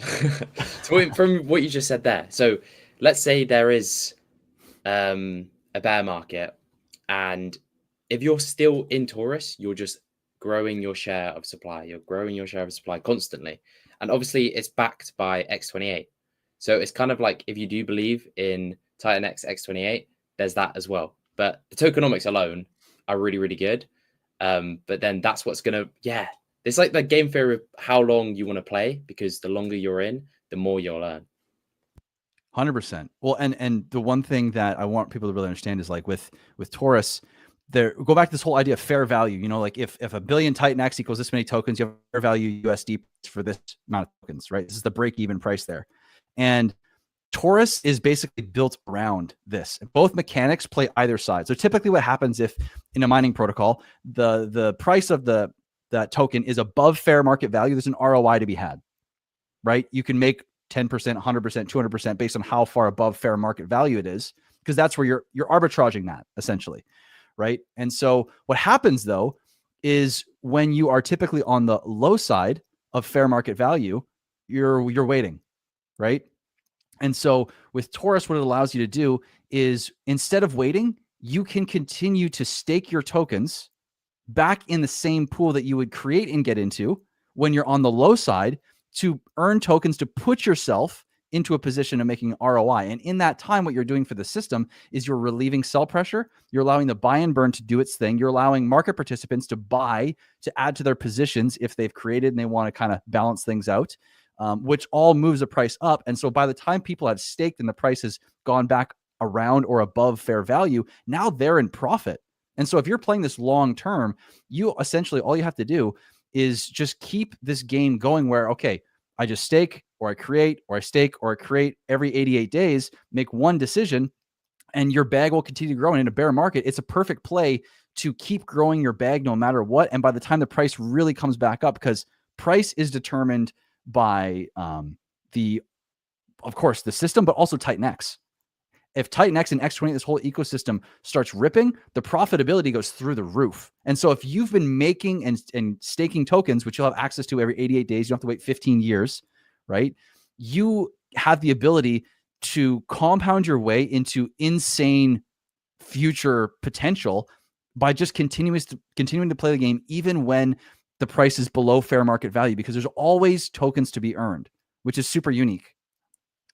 which goes down over time. That's important. It's very similar to Bitcoin in that. So let's say one block mines 50 Bitcoin, and then it goes down to 25, then it goes down to 12 and a half, and then it goes down to etc. So that amount only goes down. It's very, very similar to Bitcoin in that mechanic. Yep. Oh, 100%. And what's cool is when you are like Jake said, because everything is decreasing, it also works as a difficulty measure in a different way. Because you have to understand with Taurus that to get into the Taurus pool, when you create or you stake, you get shares from either action. The same amount of tokens from either side, creating 1,000 or staking 1,000 tokens gets you the same amount of shares. But what happens is because the amount of tokens you're getting for creating with 100 power, creating 1,000 tokens, right, costs more TitanX over time, even though creating with 100 power is static. What this does is this creates where, yes, 1,000 Taurus will always be worth 7,744,000 shares, but obtaining those shares will always cost more and more and more and more and more. So with the staking side and the creating side, it protects people from, or it protects the user from someone coming in with like $1 million, scooping up everything and just owning the whole pool, which is unique to it and make sure that the user's always protected. And anytime someone wants to come in with $1 million, they've got to pay significantly to help the system and everyone else in the system in order to do so. I think Bitcoin mining is a perfect example. So, because in the beginning of Bitcoin, it was a few people competing for a 50 Bitcoin block. And then now there's a ton of people competing for a 5 Bitcoin block, for example. I don't know what the exact number is now. It's maybe 2.5. Something like that, yeah. So, yeah, this is similar. Like in the beginning, you might have a few people competing for a lot, and then off into the future, because it's way faster than Bitcoin, you have a lot of people competing for a little. Because the pools are always there. So whether it's a lot of people in the pool or little people in the pool, it gets distributed. I get it. I'm thinking of how to explain it simply, because you just have a percentage of a share pool of a tokens coming out every day. You can get access to it either through mining or staking. Aggressive buy and burn, right? Very aggressive. Very aggressive buy and burn. Yes. Key. Yeah, and that's the key part. Because if people are competing for 1,000 tokens, for example, and let's use an extreme example where the ROI is 0, the cost basis is 0. So let's say 100 grand comes in. What percentage of that is buy and burn? 84% is buy and burn. Okay, so you have 100 grand coming in to get 100 grand worth of tokens. In an extreme example where it's 0 ROI, meaning everybody's break even. Now you have everybody that has a cost. Let's say 100,000 comes in, 100,000 tokens, $1 per token. But now you have $84,000 of extra pressure that people are not in profit on. So you instantly get this extra premium on market just through the buy and burn, because everybody's cost basis moves up if a lot of people are competing for the same pool, which creates this extra where everybody wins, and then it just becomes scarcer over time. A visual could be really good, because I get it. It's very simple. If you understand Bitcoin mining, it's very easy to get. But I'm not sure everybody understands Bitcoin mining, because I think for a lot of people in crypto, it's like, oh, Bitcoin exists and that's it. Bitcoin is not a token. It gets created every day. Bitcoin still inflates. It still inflates. And people don't get that. They're like, 21 million. Yeah, 21 million doesn't even exist yet. There's still Bitcoin being created every day through mining pools. So That's I have actually a so question. interesting. Yeah. Oh, Go ahead. so it essentially is more difficult to get tokens as time goes on. You get less for the same amount. Is that correct? Yep. But then also you have to factor in the price increase of TitanX, right? So if TitanX price starts pumping, now it costs you more because you have to buy TitanX at a higher price, plus you're getting less tokens. So if you get in early and you get a good chunk of tokens, you can swap those back and forth between the two pools. Is that basically what you're saying? The staking. So I'm a little confused. Okay, so you have the staking. Yep. Right, but you have to mine your own tokens to be able to stake them. Is that what it is? No, so this is the one. You're Jake. To go back to your thing, to your point, real quick. There is so much new with this that it's like the language has to change. It's really, I definitely want to refine everything because there's a lot of new things going on here. And staking specifically is like staking and creating are two doors into the same pool essentially. If you can buy tokens or you can create them. Doesn't matter how you get the tokens though. Once you have tokens from however you get them, you can then stake them. And then if you decide to stake at a time when there's people creating, well, you're competing with people that are creating as well. It could also only be stakers at the time, but it will likely be a balance between the two of creators and stakers that are both earning from that pool. Is there like Okay, I staking understand. where do you have to stake it for a certain period of time, or is it like just kind of liquid in a way where you can unstake whenever you want? Or it's exact. So basically they're mirror images of one another. So 88 days for either creating or staking. And on the creating side, you can't end early, but the staking side, you can end at the 50% mark, which opens up a whole world of potential there. But that's the only real benefit that staking has over creating. And then of course there's either side of fair market value that just leaves the decision. So probably another thing is like when you create, you automatically staked, essentially. Is that right? When you create, yeah, basically creating is like creating. I guess you could think of, if it helps to think about it like that, you get your tokens and they're automatically locked up when you create. But you're participating in the same pool. So yeah, exactly. But so essentially, it's like when you create, you automatically staked, essentially. Yeah, they're both kind of the same thing. Yeah. Okay. Exactly. You can think about, go back to the Bitcoin thing for a moment. It's like, instead of being exit liquidity for the miners, you can become the miners in Bitcoin. And then when miners are no longer profitable, you could earn where miners can't in Bitcoin. It's kind of like that. You basically are always able to, you can always use the system to capture some of the supply. And it's definitely going to take some work. It's kind of like a combination between proof of work and proof of stake. Yeah. So like, for example, you imagine with Bitcoin, now you just buy Bitcoin and you chill. But what if you could buy the Bitcoin and then be part of the block creation and get Bitcoin emissions? You could just buy Bitcoin off market and go into the mining pool with your Bitcoin. It is that essentially. It's like, that's the simplest way to think about it. But the thing, like explaining it in the Bitcoin way, Bitcoin is a $1.8 trillion asset and people can't even explain that it's still inflating. Yeah. Which is so fucking mind-boggling. Most people just think, Bitcoin exists. Yeah, it was dead. No, it's still inflating. That's the problem. Is like most people don't know how Bitcoin gets created. That's the first point. Yeah. So yeah, I think it's a good idea for people who understand how Bitcoin works, but then again, not good because a lot of people don't.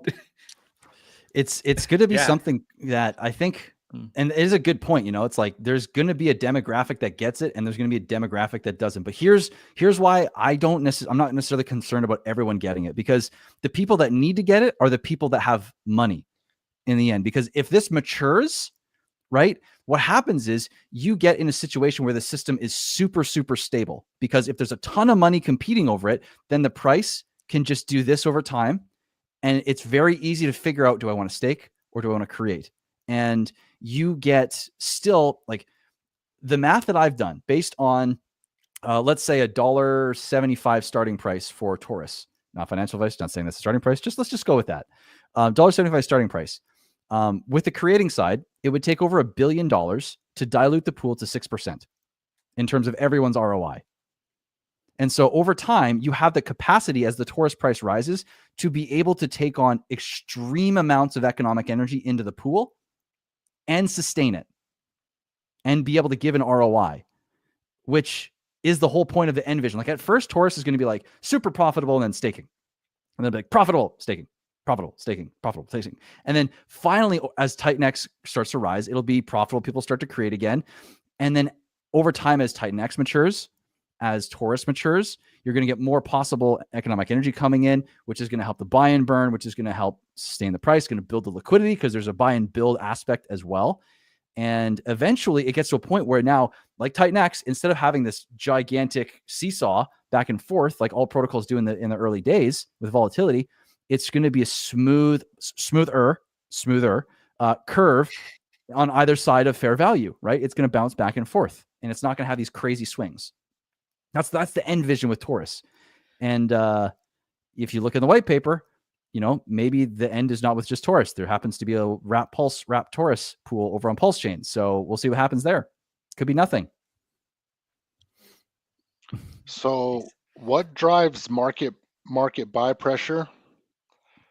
Is there an opportunity if people buy on market and then they just stake?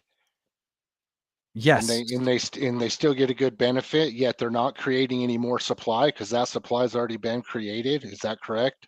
Exactly. So when the price goes below around 10% of that fair market value point for creating, then all of a sudden now to stake, you're buying off the market, paying the protocol fee to stake because there is one, and you're getting a deal on the creating on the cost of creating. So now you're saving money on the creating, you're helping the system, and you're getting into the pool. And the deeper the discount goes in the price, the easier it is to get in the staking pool. Because it just costs way less to get 1,000 tokens, let's say, or 10,000 tokens, and you're putting in economic energy still into the system through the fee. But you're still, even if you're paying more in fees, as the price goes down, you're still getting a huge discount on the creation cost, which still means your ROI is going to be much higher. Yeah, and I think it's important for people to realize that all of this gets very simple once you see the UI. Yeah. Like this is all like back-end stuff, but once you see the UI, you're like, all right, okay, it makes sense. Like for example, with Phoenix, there's a lot going on in the background, but on the UI, it's just, hey, here's a button, click it. Yep. So like once you see the UI, you'll see everything, like all the calculations and stuff, and it will be very simple to get. It's literally two buttons. I remember with that TitanX mining distribution to get it out. People were like, oh, this is very complex. And then we all made the joke of like, hey, just click the blue button. The blue button. That's all you need to know. One blue button. Click. Yeah. Exactly. Yep. Oh, it's actually very simple. Yep. Yeah, there's two golden yellow buttons in Taurus. That's it. Cool. So does the fee that you pay if you buy on market to start your stake, does that go to the buy and burn, or how does that get distributed? Yeah, so 84%. So I should say there's actually two phases, and I'm going to update the white paper because I just got confirmation that this is actually going to work in the protocol. And Jake, thank you for our conversation the other day because this inspired this change. So the first 28 days in Taurus are going to be different from post 28 day 28.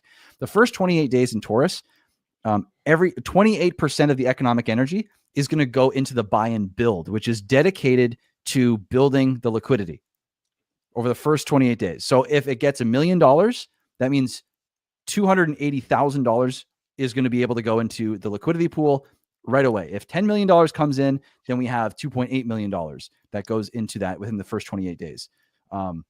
And so then you have 64% that goes to the buy and burn over that first 28 days, and then 8% goes to Genesis.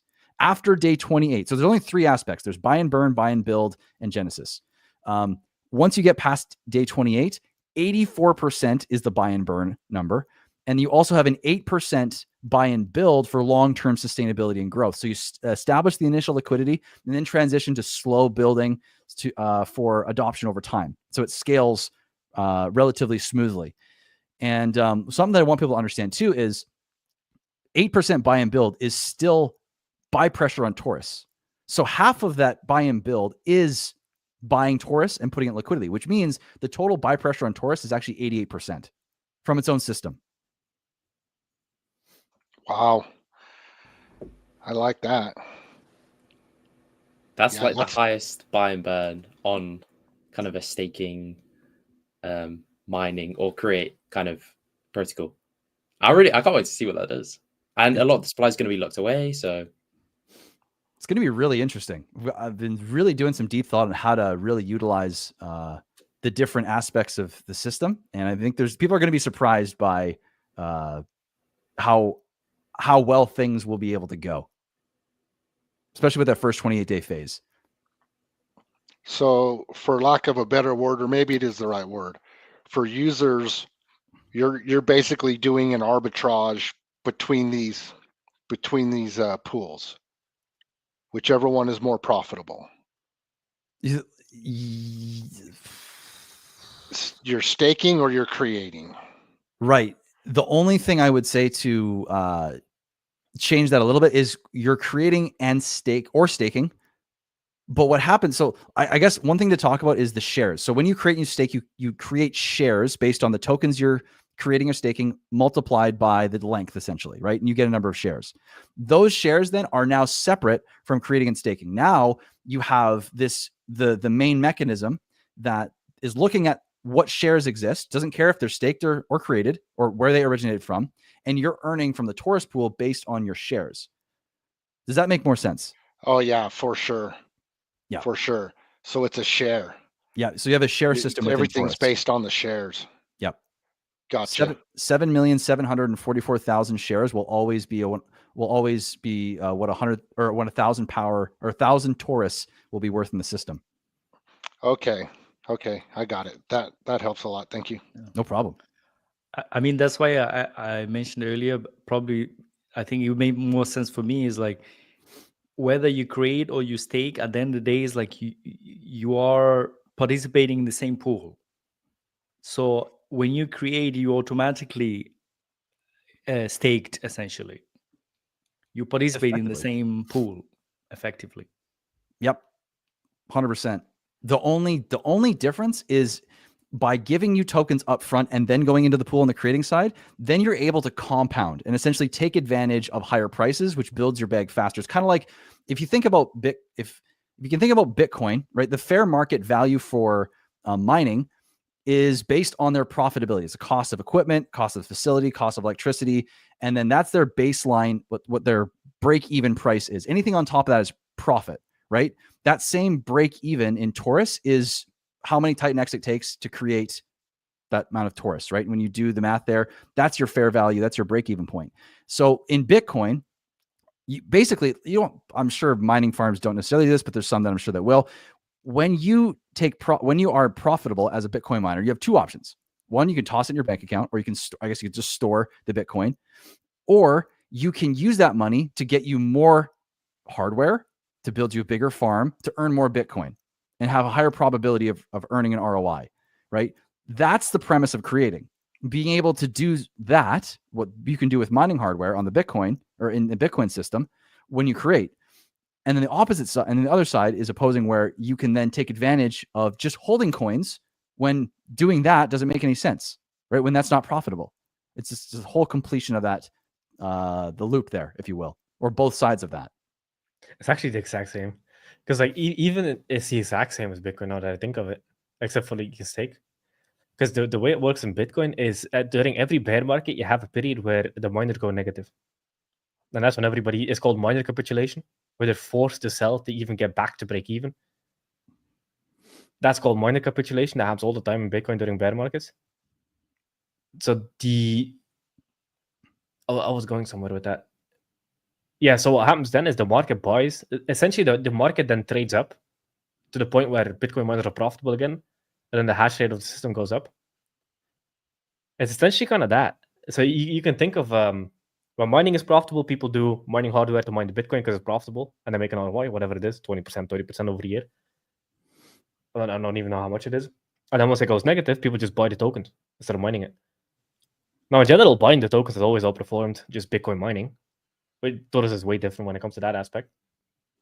But yeah, when mining becomes unprofitable and mining servers start shutting down, they essentially switch to buying Bitcoin until it's profitable again to turn on the miners.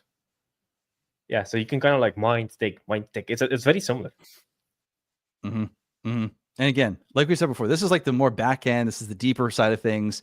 But it's cool to go here. If you can really get the premise of Taurus, you really get the premise of Bitcoin. I mean, this all translates to understanding stuff like Phoenix, TitanX. I mean, you got with AwesomeX, Draco, with Blaze, Stack, all this stuff applies. Like when you start to understand the deeper mechanics here, it just helps your decision making. So yes, in a simple front, create or stake. And for the record, this is how easy it's going to be. You're going to go to the dApp. It's going to have the create page, and you're going to be able to toggle between create and stake. You're going to see a big number that says the ROI for create, and you can toggle over to stake. And if the number is bigger on staking, that's how you make your decision. If the number is bigger on creating, you create. It's really that simple. You don't need to go, and you don't even need to know about anything we're talking about right now. You just need to be able to understand what that number is versus that number. Yeah, it's usually that way, isn't it? It's kind of hard to explain because all the heavy lifting and everything that happens in the background. But usually when you look at the UI, it's like, oh, that's simple. I remember people had a extremely difficult time grasping Blaze, and then the UI came out. Well, there it is, pretty damn easy, you know. Yep. So yeah, I agree with that. That's a great point. That's a great point. And soon, I don't know when I'm going to be able to put that out, but at some point here, I think we got to get a little bit further into the build phase. So let me ask you another question. I think Sure. so essentially, when you create or you stake, you participate in, like, you're in this pool essentially. So are the tokens be distributed in that pool, and that's how you get the tokens, or how does the pool gets their token, or Yeah, how does so- the pool gets fed? So so in day 1, there's going to be no tokens distributed. It'll be day 2. On day 2, when that day ticks over, the system says, okay, when it comes over, it looks to see how many people, or the shares in that pool, who has those shares, and all the tokens that were to be emitted on that day. On day 2, it'll be 100,000. 100,000 tokens will be distributed to anyone that has shares when the day ticks over to day 2. And that's cumulative. So it's not based on when you end your stake or your creation. It's not based on, it's based on the day-to-day when you're in the pool, how many shares you had relative to everyone else on that day. So earlier on, you're likely to make the most, because the most amount of tokens, the least amount of people that know about it, right? As time goes on, more people are likely to enter the pool. There's more likely to be dilution. It's Okay, like mining Bitcoin 50, getting the reward of Bitcoin at the beginning. Yeah, exactly. Okay, I see. So probably like on day 2, there is a certain number of tokens getting emitted, and if you're part of the creation path, you also have a particular share essentially. So you're gonna get, but are those extra tokens you get on top of what you normally create? Yes. Gotcha. Yeah. So, but if you're a staker, then, like, can you, like, do you have to wait the whole way until you unstake to get the tokens, or do you get the tokens along the way? You have to wait until your time has been served. Okay, and then you can claim your initial tokens which you've staked plus whatever you got on the stake along the way. Yeah. Okay. So for both for creation and staking, it's essentially the same way. You treat it somewhat the same, right? Yep. Because go ahead. Yeah. So if you're like mining, whatever, let's say at the end of the mining, you get 1,000 tokens. Then along the way, you're going to be earning along the way. So you get on top of that. Or you end your money, you get on top of that. And for staking Hey, this, Mike, can I pause you for a sec? It's not like a robot. Okay, it is. Bro, it's roboting. Yeah, there's was a that glitch in the roboting? matrix. There's a glitch in the matrix. Yeah. The AI is My breaking. VPN just run. Yeah, do you want to try to come back? Drug Do you me want to try something.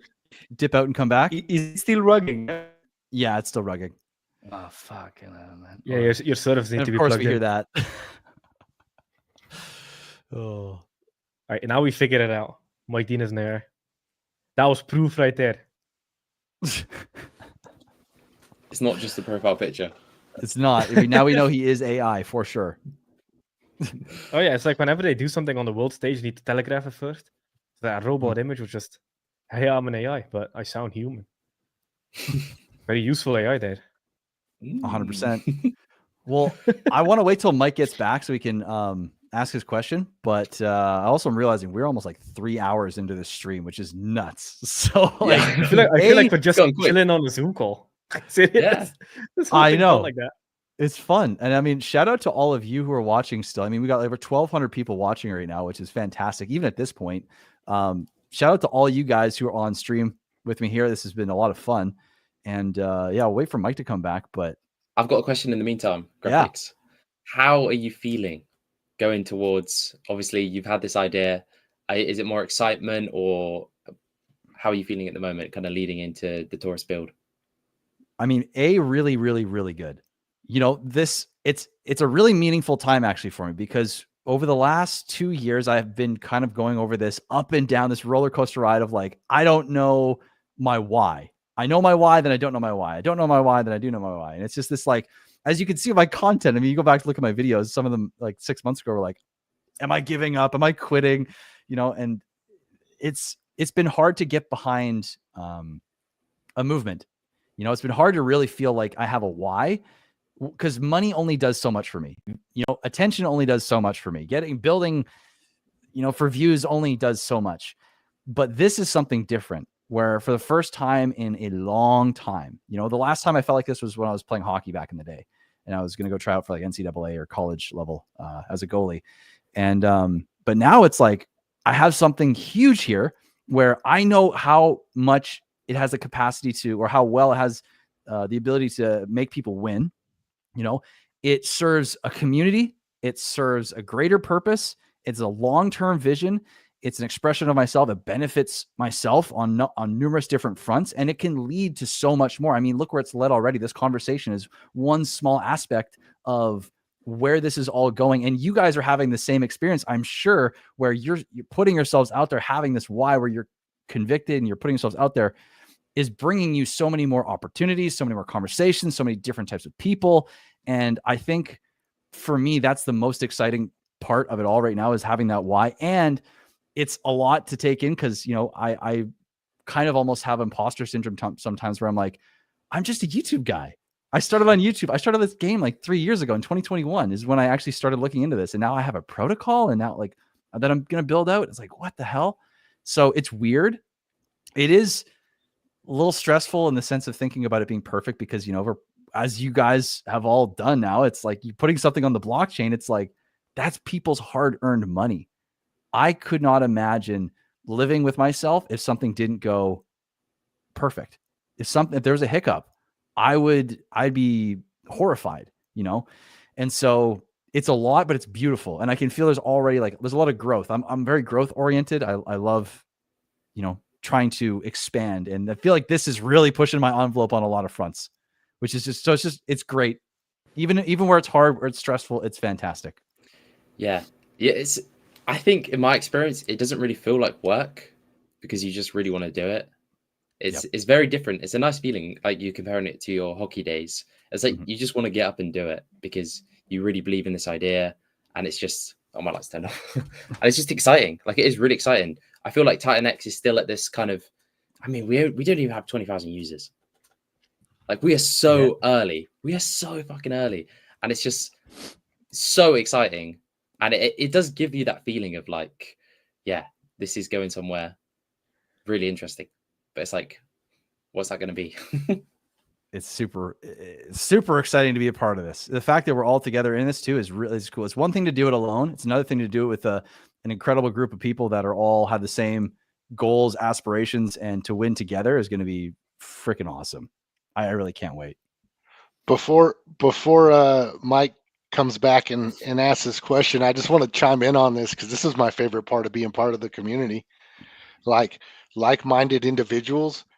Like, I would have never met you guys, you know what I mean, or any of these people, you know, but yet, like, you guys are like my tribe, like my people, because out there in the real world, I can't talk to normies about this shit.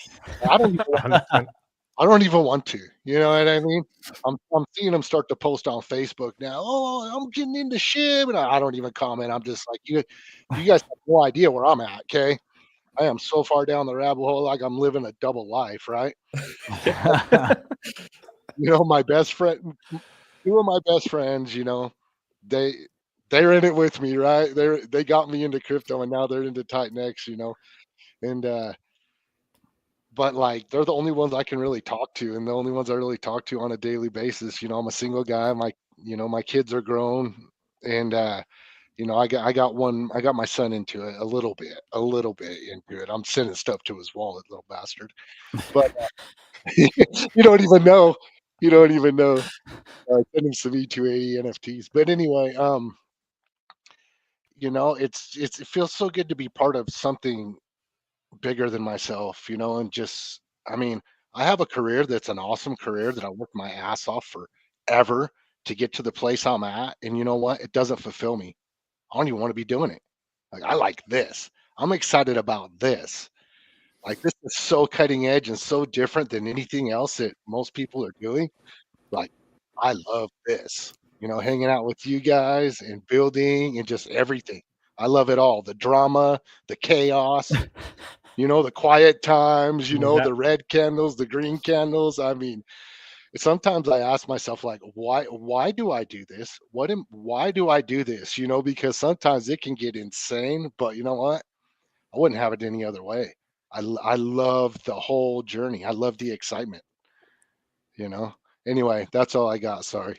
Oh, beautifully said. Yeah. I couldn't agree more. I mean, at some point, whether you do that with a little bit of money or a lot of money, the goal of life is to just be busy. Like I remember there's this whole I think it was Hormozy that said it.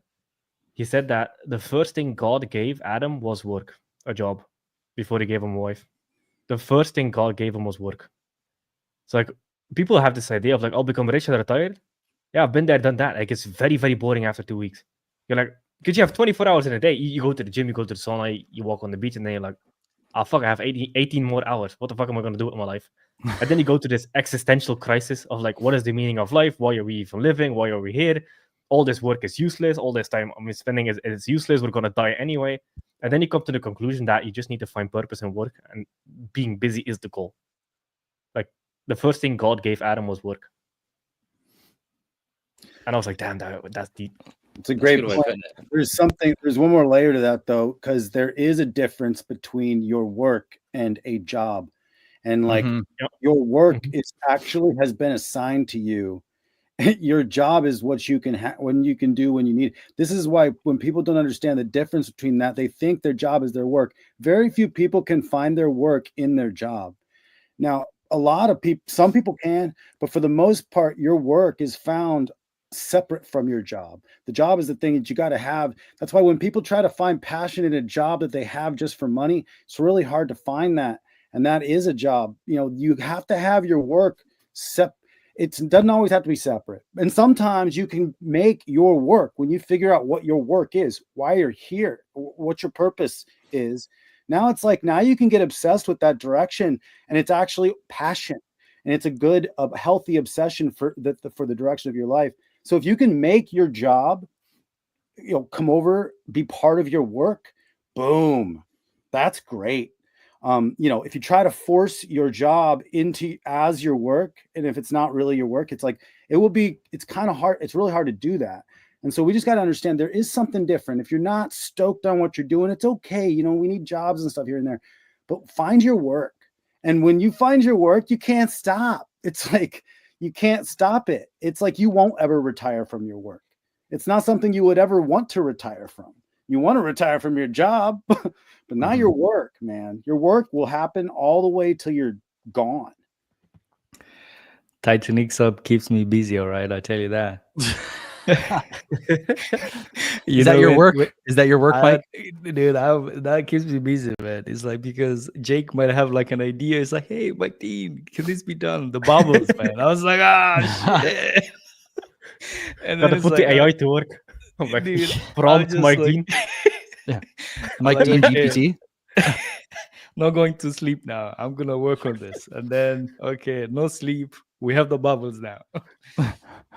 The bubbles are so cool. I love them. Yeah, dude. So The bubbles I love them. That's nice work. Yeah, as if we're an ecosystem that's as new as we are, and we have the damn bubbles already. Like, come on.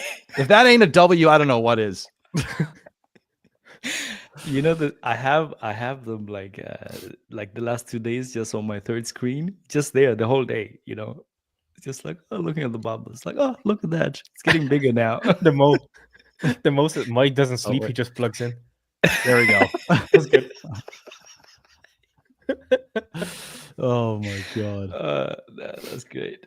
But Dave, I can 100% agree with that. I think those are powerful words, and it's true. When you find your work, not your job, you get a level of energy and motivation that transcends any challenge. Any reason for you not to do it doesn't even exist anymore, because you start focusing on problems, and you start focusing on solutions. I think that's the biggest difference maker I've found. And I'm sure you guys, Jake, yeah, you're nodding, is like when you find your work, you find solutions, and that's it. You keep and you work until you find solutions, and you don't even think about the problems. It's crazy. It's so cool. 100%. Like, I like a lot of Moseyisms. So he also, the one thing that he also says is just your life becomes meaningful when you strive to be useful. Just be useful. When you're useful, you have solutions to people's problems. Once you have solutions to people's problems, they'll happily exchange money to get you to solve the problem that they can't solve themselves. And that's, you become financially free, they have a problem solved. And there's also this whole idea of, like, Elon Musk used to say, he had this saying, I would rather help a lot of people a little than a few people a lot. Crypto is kind of that, and that's what fair launch is. Instead of, you have a chart that goes up 100x, but in reality, it's only 2 or 3 people that actually made 100x, and everybody else is extra liquidity for those 2 or 3 people. Nobody really realizes that. That's one thing. And with a fair launch, you get everybody in at the same. Everybody has the same opportunity, and then you launch. So you help a lot of people a little, or a lot of people a lot if they're patient. It's like the purest form of being useful. Fair launch is the purest form of being useful in crypto. If you have a great idea, it's the best way to be useful. Fair launch. Yeah, because if you help a few people a lot, you end up benefiting 3 people and hurting 997. That's not a good trade. Yeah, and in an environment where it is player versus player, yeah, that's you don't want that. You want the widest winning ratio possible. That's when you're really impacting. 100%. Yep. Mm-hmm. That's what TitanX is all about. Yeah, there's nowhere else to build. I mean, the ethos here is the reason for all of this. I mean, you build something great, but then the ethos is on top of that. And now, really, we have to protect that ethos. It's really important. Yep. Mm-hmm. So I'm not rugging anymore, I believe. No, you're good. Okay. I think my VPN is working again. So I don't know. Can we take this back to Taurus again, or have we moved on? Sure. I mean, we're 3 hours in. Yeah, Okay. let's do. Let's go, Mike. I want to hear what you got, and then maybe we'll go tops like 10, 15 minutes more, and then like I gotta go touch grass or something because I've been staring at a computer all day. So same. So okay, I think before I went off, the Taurus, there is 2 paths, right? The one which is creation, the other path is staking. So when you stake, you'll be part of this pool where you get extra Taurus tokens, and they are distributed daily. And like whenever day you are staked, essentially, if you're staked on that day, you're gonna get. Is there like a staking minimum? For staking, no. You could stake 1 token. No. I mean like the length. Oh the yeah, duration. you could stake for as little as a day if you want to, but this is important. I love this question because when you are creating, you have to really understand. This is super, super, super important to understand. When you're creating or you're staking, when you create less tokens up front, so let's say you do a 1-day creation, right? That means you're only going to get on day 1 11.36 tokens. That's all you're going to get with creating with 100 power versus going the full 88 days, you get 1,000. So what happens here is now the shares are generated, remember, by the tokens you're creating multiplied by your length. So if you're only creating 11.36 tokens and you're only creating for a day, you only have 11.36 shares. Gotcha. You are tiny. So now you're paying a huge amount for no share of the pool. So realistically, staking is most likely going to be the longer. It probably won't deviate much from 88 days. Okay. But I mean, you could stake for 1 day if you wanted to. Totally. Absolutely. Okay. Gotcha. Yep. Gotcha. All right. Yeah. I mean, in terms of benevolent actions, that is the most benevolent action possible. Just feed the system with all your economic energy and take nothing out of it. Is that's the max stake? Is it 88-day max stake? Yes. Okay, that's And what okay. happens at the end of that stake? So as soon as day 88 hits and your time is done, so it's like time stamped 88 days specifically from 2 p.m. on day 1 to 2 p.m. day 88, right? And then as soon as that point hits, your shares are removed from the pool, and you have a grace period of 14 days. So you are now no longer diluting the pool, and you have a 14-day grace period where you can claim everything. After that, for the stake or your creations, you are going to lose what you've earned in the next 7 days evenly. So every day, the 14.2% of what you've earned is going to be removed until you only have your principal created or staked left, and then that's yours. Okay. You can't have that penalized.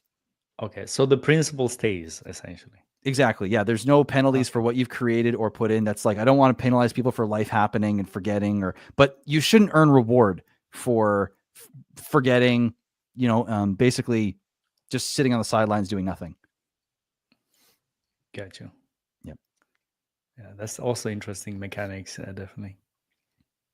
Yeah. There's a lot of very, very tiny details that change that add a lot to it. So it's going to be one of those conversations that's like ever evolving in terms of slowly going deeper, slowly creating the whole picture of it. Do you restake when you claim? Are you restaking, or are you, somehow using that claim to create? So when you're, let's say your stake or your creation is done, right? You have a decision tree that you can do. You can either stake those tokens if the ROI is higher on the staking side, or you can compound. So you'd go through X28 back into TitanX, and then you'd put that TitanX back into the system. And now if the system is more favored to creating, what you're going to do is you're actually going to, like, the sum of everything you earned plus your principal will get you more principal tokens that you've created up front when you go to compound. And then you're going to be earning on top of that. But if you stake, you're not doing that. So that's why these two ROIs are different, because the one, they allow you to compound on different sides, but on the creation side, you sell with X28, or what do you create with? TitanX or ETH. TitanX or ETH. Yeah. Okay. And then you can stake with Taurus. Exactly. Yes. Mm-hmm. Gotcha. And you can, how do you create? Like, what's the process of creating? Is it like 88-day creators, or is it like 88? Yeah. I like that. 88-day creators. Yeah. That's literally it. You'd have you create, or you do 88-day creators. I like that too. And you just wait till it's done. You claim it. And you go your principal and your earned out. You can also do short. You can also do shorter, right? Oh, absolutely. Yeah. That's the shorter? max length. So you could do from 1 to 88 days, from 1 to 10,000 power. Gotcha. So you can have more, like, what's it? More creates. More creations. More creations. You have 10 creations. Now, can you always create, or does it cap at some point? You can always create, because it's already technically capped. So you can always kind of, maybe not. So it's like you can always create and you can always stake daily. Exactly. It's up to you to decide what's most appropriate. Gotcha. And that's where the fun begins, because then you can, I've been really wanting to let the community figure out the game theory, but I'm like, you know what, there is so much to it. I'll say, like, if you're a bigger player, or if you're just on the fence, things are more stable. Maybe you have some stake, maybe you have some creations going on. So that way you're balancing. Or if you're a bigger player, maybe you're compounding some, so you're not wrecking your whole bag and you're staking some other part of your bags to reduce slippage, but you're still earning. I mean, like, there's a lot there. I mean, the max stake being 88 days is interesting, because that's really something that we haven't seen, because it's quick. I mean, max stake have been long, 500 days or whatever. So 888 days even. So it's like having an 88-day max stake is really interesting, because now you're actually not delaying that stake so far out into the future. So, but is there inflation, or is this acting as a cap supply? It is disinflationary. So same as Bitcoin, where it just kind of the supply spikes in the beginning and then it slowly plateaus over time. But it's, I would say it's a funny term, but it's hyper disinflationary. Because it's got a ton of buy pressure on it. It's got the buy and burn, which is going to eat up a lot of that supply. I mean, technically, it's kind of cap supply. I guess there is. Yeah, actually, there is a fixed amount that is going to come out, and I can tell you exactly what that amount is. You said the fixed amount of shares is there, right? There's only a certain amount of shares that anybody can compete for, whether they're creating or staking, right? Yep. Well, over 3,421 days, there is just under 117 million tokens that are going to be issued by the Taurus pool. That's it. A public service announcement. Callum now needs to grow a beard. He's breaking tradition. If you look, it's coming in. It's coming in slowly. One day of deving. Give it 100. We'll see what happens. Before we go off on a tangent on Callum's beard, I wanted to touch on the 88 days and why I feel like that's actually super important to understand how it affects the system. If you go long periods of time within the system of inactivity, not bringing economic energy, right? You create this time where the buy and burn has to be stretched out. The buy and build has to be stretched out. And so by allowing people to constantly make decisions that benefit themselves and benefit the system, it allows for every time someone compounds, they sell and then they come back in. Like they take $1, they put it in the system, they take out $2, they sell it back into TitanX, then they put that $2 back in the system. They're essentially compounding the buy and burn over time. And so an action that is selfish for a user is also the best case scenario for the system as a whole and for everybody else, because you're giving the system more leverage to work with and more economic energy to work with over time. So by staking and creating for 88 days, you're allowing all that economic energy to constantly be rebuilt, instead of it just being punted out for like a long time and being stretched thin potentially.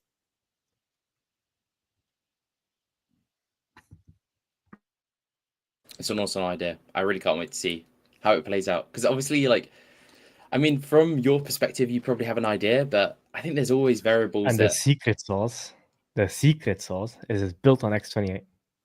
Ooh. Oh, we haven't even talked about that. This is gonna hit the supply like there's no fucking tomorrow. Like it's gonna be like a chainsaw through liquid. Oh man, yeah. And it doesn't even matter. It just does it in the background. Yep. It's insane. Like, can you because you just got me so fired up. Can you please explain to the good people like what you're referring to? Yes. So when somebody goes in with either Ethereum or TitanX, the Ethereum that comes in buys TitanX, then all the TitanX, whether direct TitanX or bought with Ethereum, goes into X28, mints it, and then the X28 is used to buy and burn Turos, etc. So the TitanX just gets transformed into X28. So essentially, 50% of what comes in gets burned, but it still has the same economic output on the back end because it's 1-to-1. It's X28, and then it's paired with X28 and uses X28. Which means $10 million comes in, $4.6 million in TitanX is burnt. If $100 million comes in, yeah, and this is the thing. It does. Like, here's the thing about this protocol. It doesn't matter if it's right away. If it happens eventually, if $100 million cumulatively comes in over 1, 2, 3, 4 years, that means $46 million in TitanX is burnt permanently. And because it keeps operating, that number could go on and on and on. And because there's always an ROI potentially that could always be burning in the background. So I love the chainsaw because literally that's what it's going to do. Yep. And the user doesn't even know. Like we spent all this time talking about Turos and it's just there in the background. Like people don't even need to know. It's just happening. Mm-hmm. Well, then you have something like Taurus and everything else that's feeding this scarcity dynamic of TitanX, right? And at some point, if you've got like all these protocols that are taking chainsaws to the TitanX supply, and then people still have a demand for that TitanX, what is going to happen to the price?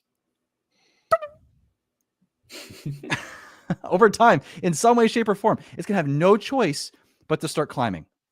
especially when we are growing adoption and we're bringing new people in, bringing new eyeballs, we're bringing new Ethan. It's just going to be awesome. Even during the stream, we burned 250 billion TitanX during this 3-hour stream. Let's go. Just during That's these 3 impressive. hours. Yep. Damn, we need to do more of these streams because I feel like that we did it. We had an impact. I'm gonna go with that. We were the catalyst. Yeah. Yeah, that was all us. Absolutely. Absolutely. Good job, I guys. agree. Oh man. Well, guys, I mean, this has been freaking awesome. I'm super stoked we can finally do one of these. I think we should do another one. Maybe it'd be cool to do like a weekly stream. I like Sundays. I like after the spaces too, because everyone's kind of already into it. And if it works for you guys, it'd be fun to do something like this on Sundays. I'll do Yeah, it. sure. 100%. Yeah. Yeah, we're Sounds good. launching Just next announce it. Sunday. Oh, okay. So we'll get a Stacks launch stream maybe. Yeah, and we can run it all day. Okay. I'll Actually, be How I'll much be time next around. week, man?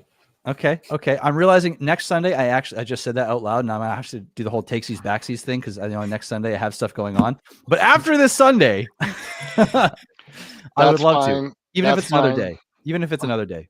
But I think dude will probably run one on off of Helios YouTube, and then he'll pop in and out as he can, and I'll just probably hang out. So, but yeah, I love it. I love it when we all get together like this. Thank you so much for having us. Really appreciate it. my pleasure. Seriously. Well, guys, I think we should wrap it up. It's been 3 hours of my life that has gone by faster than I ever thought possible. But now, guys and gals that are watching, we're up to almost 1,300 people. Thank you all for being here. I hope you guys are having a blast and learning a ton.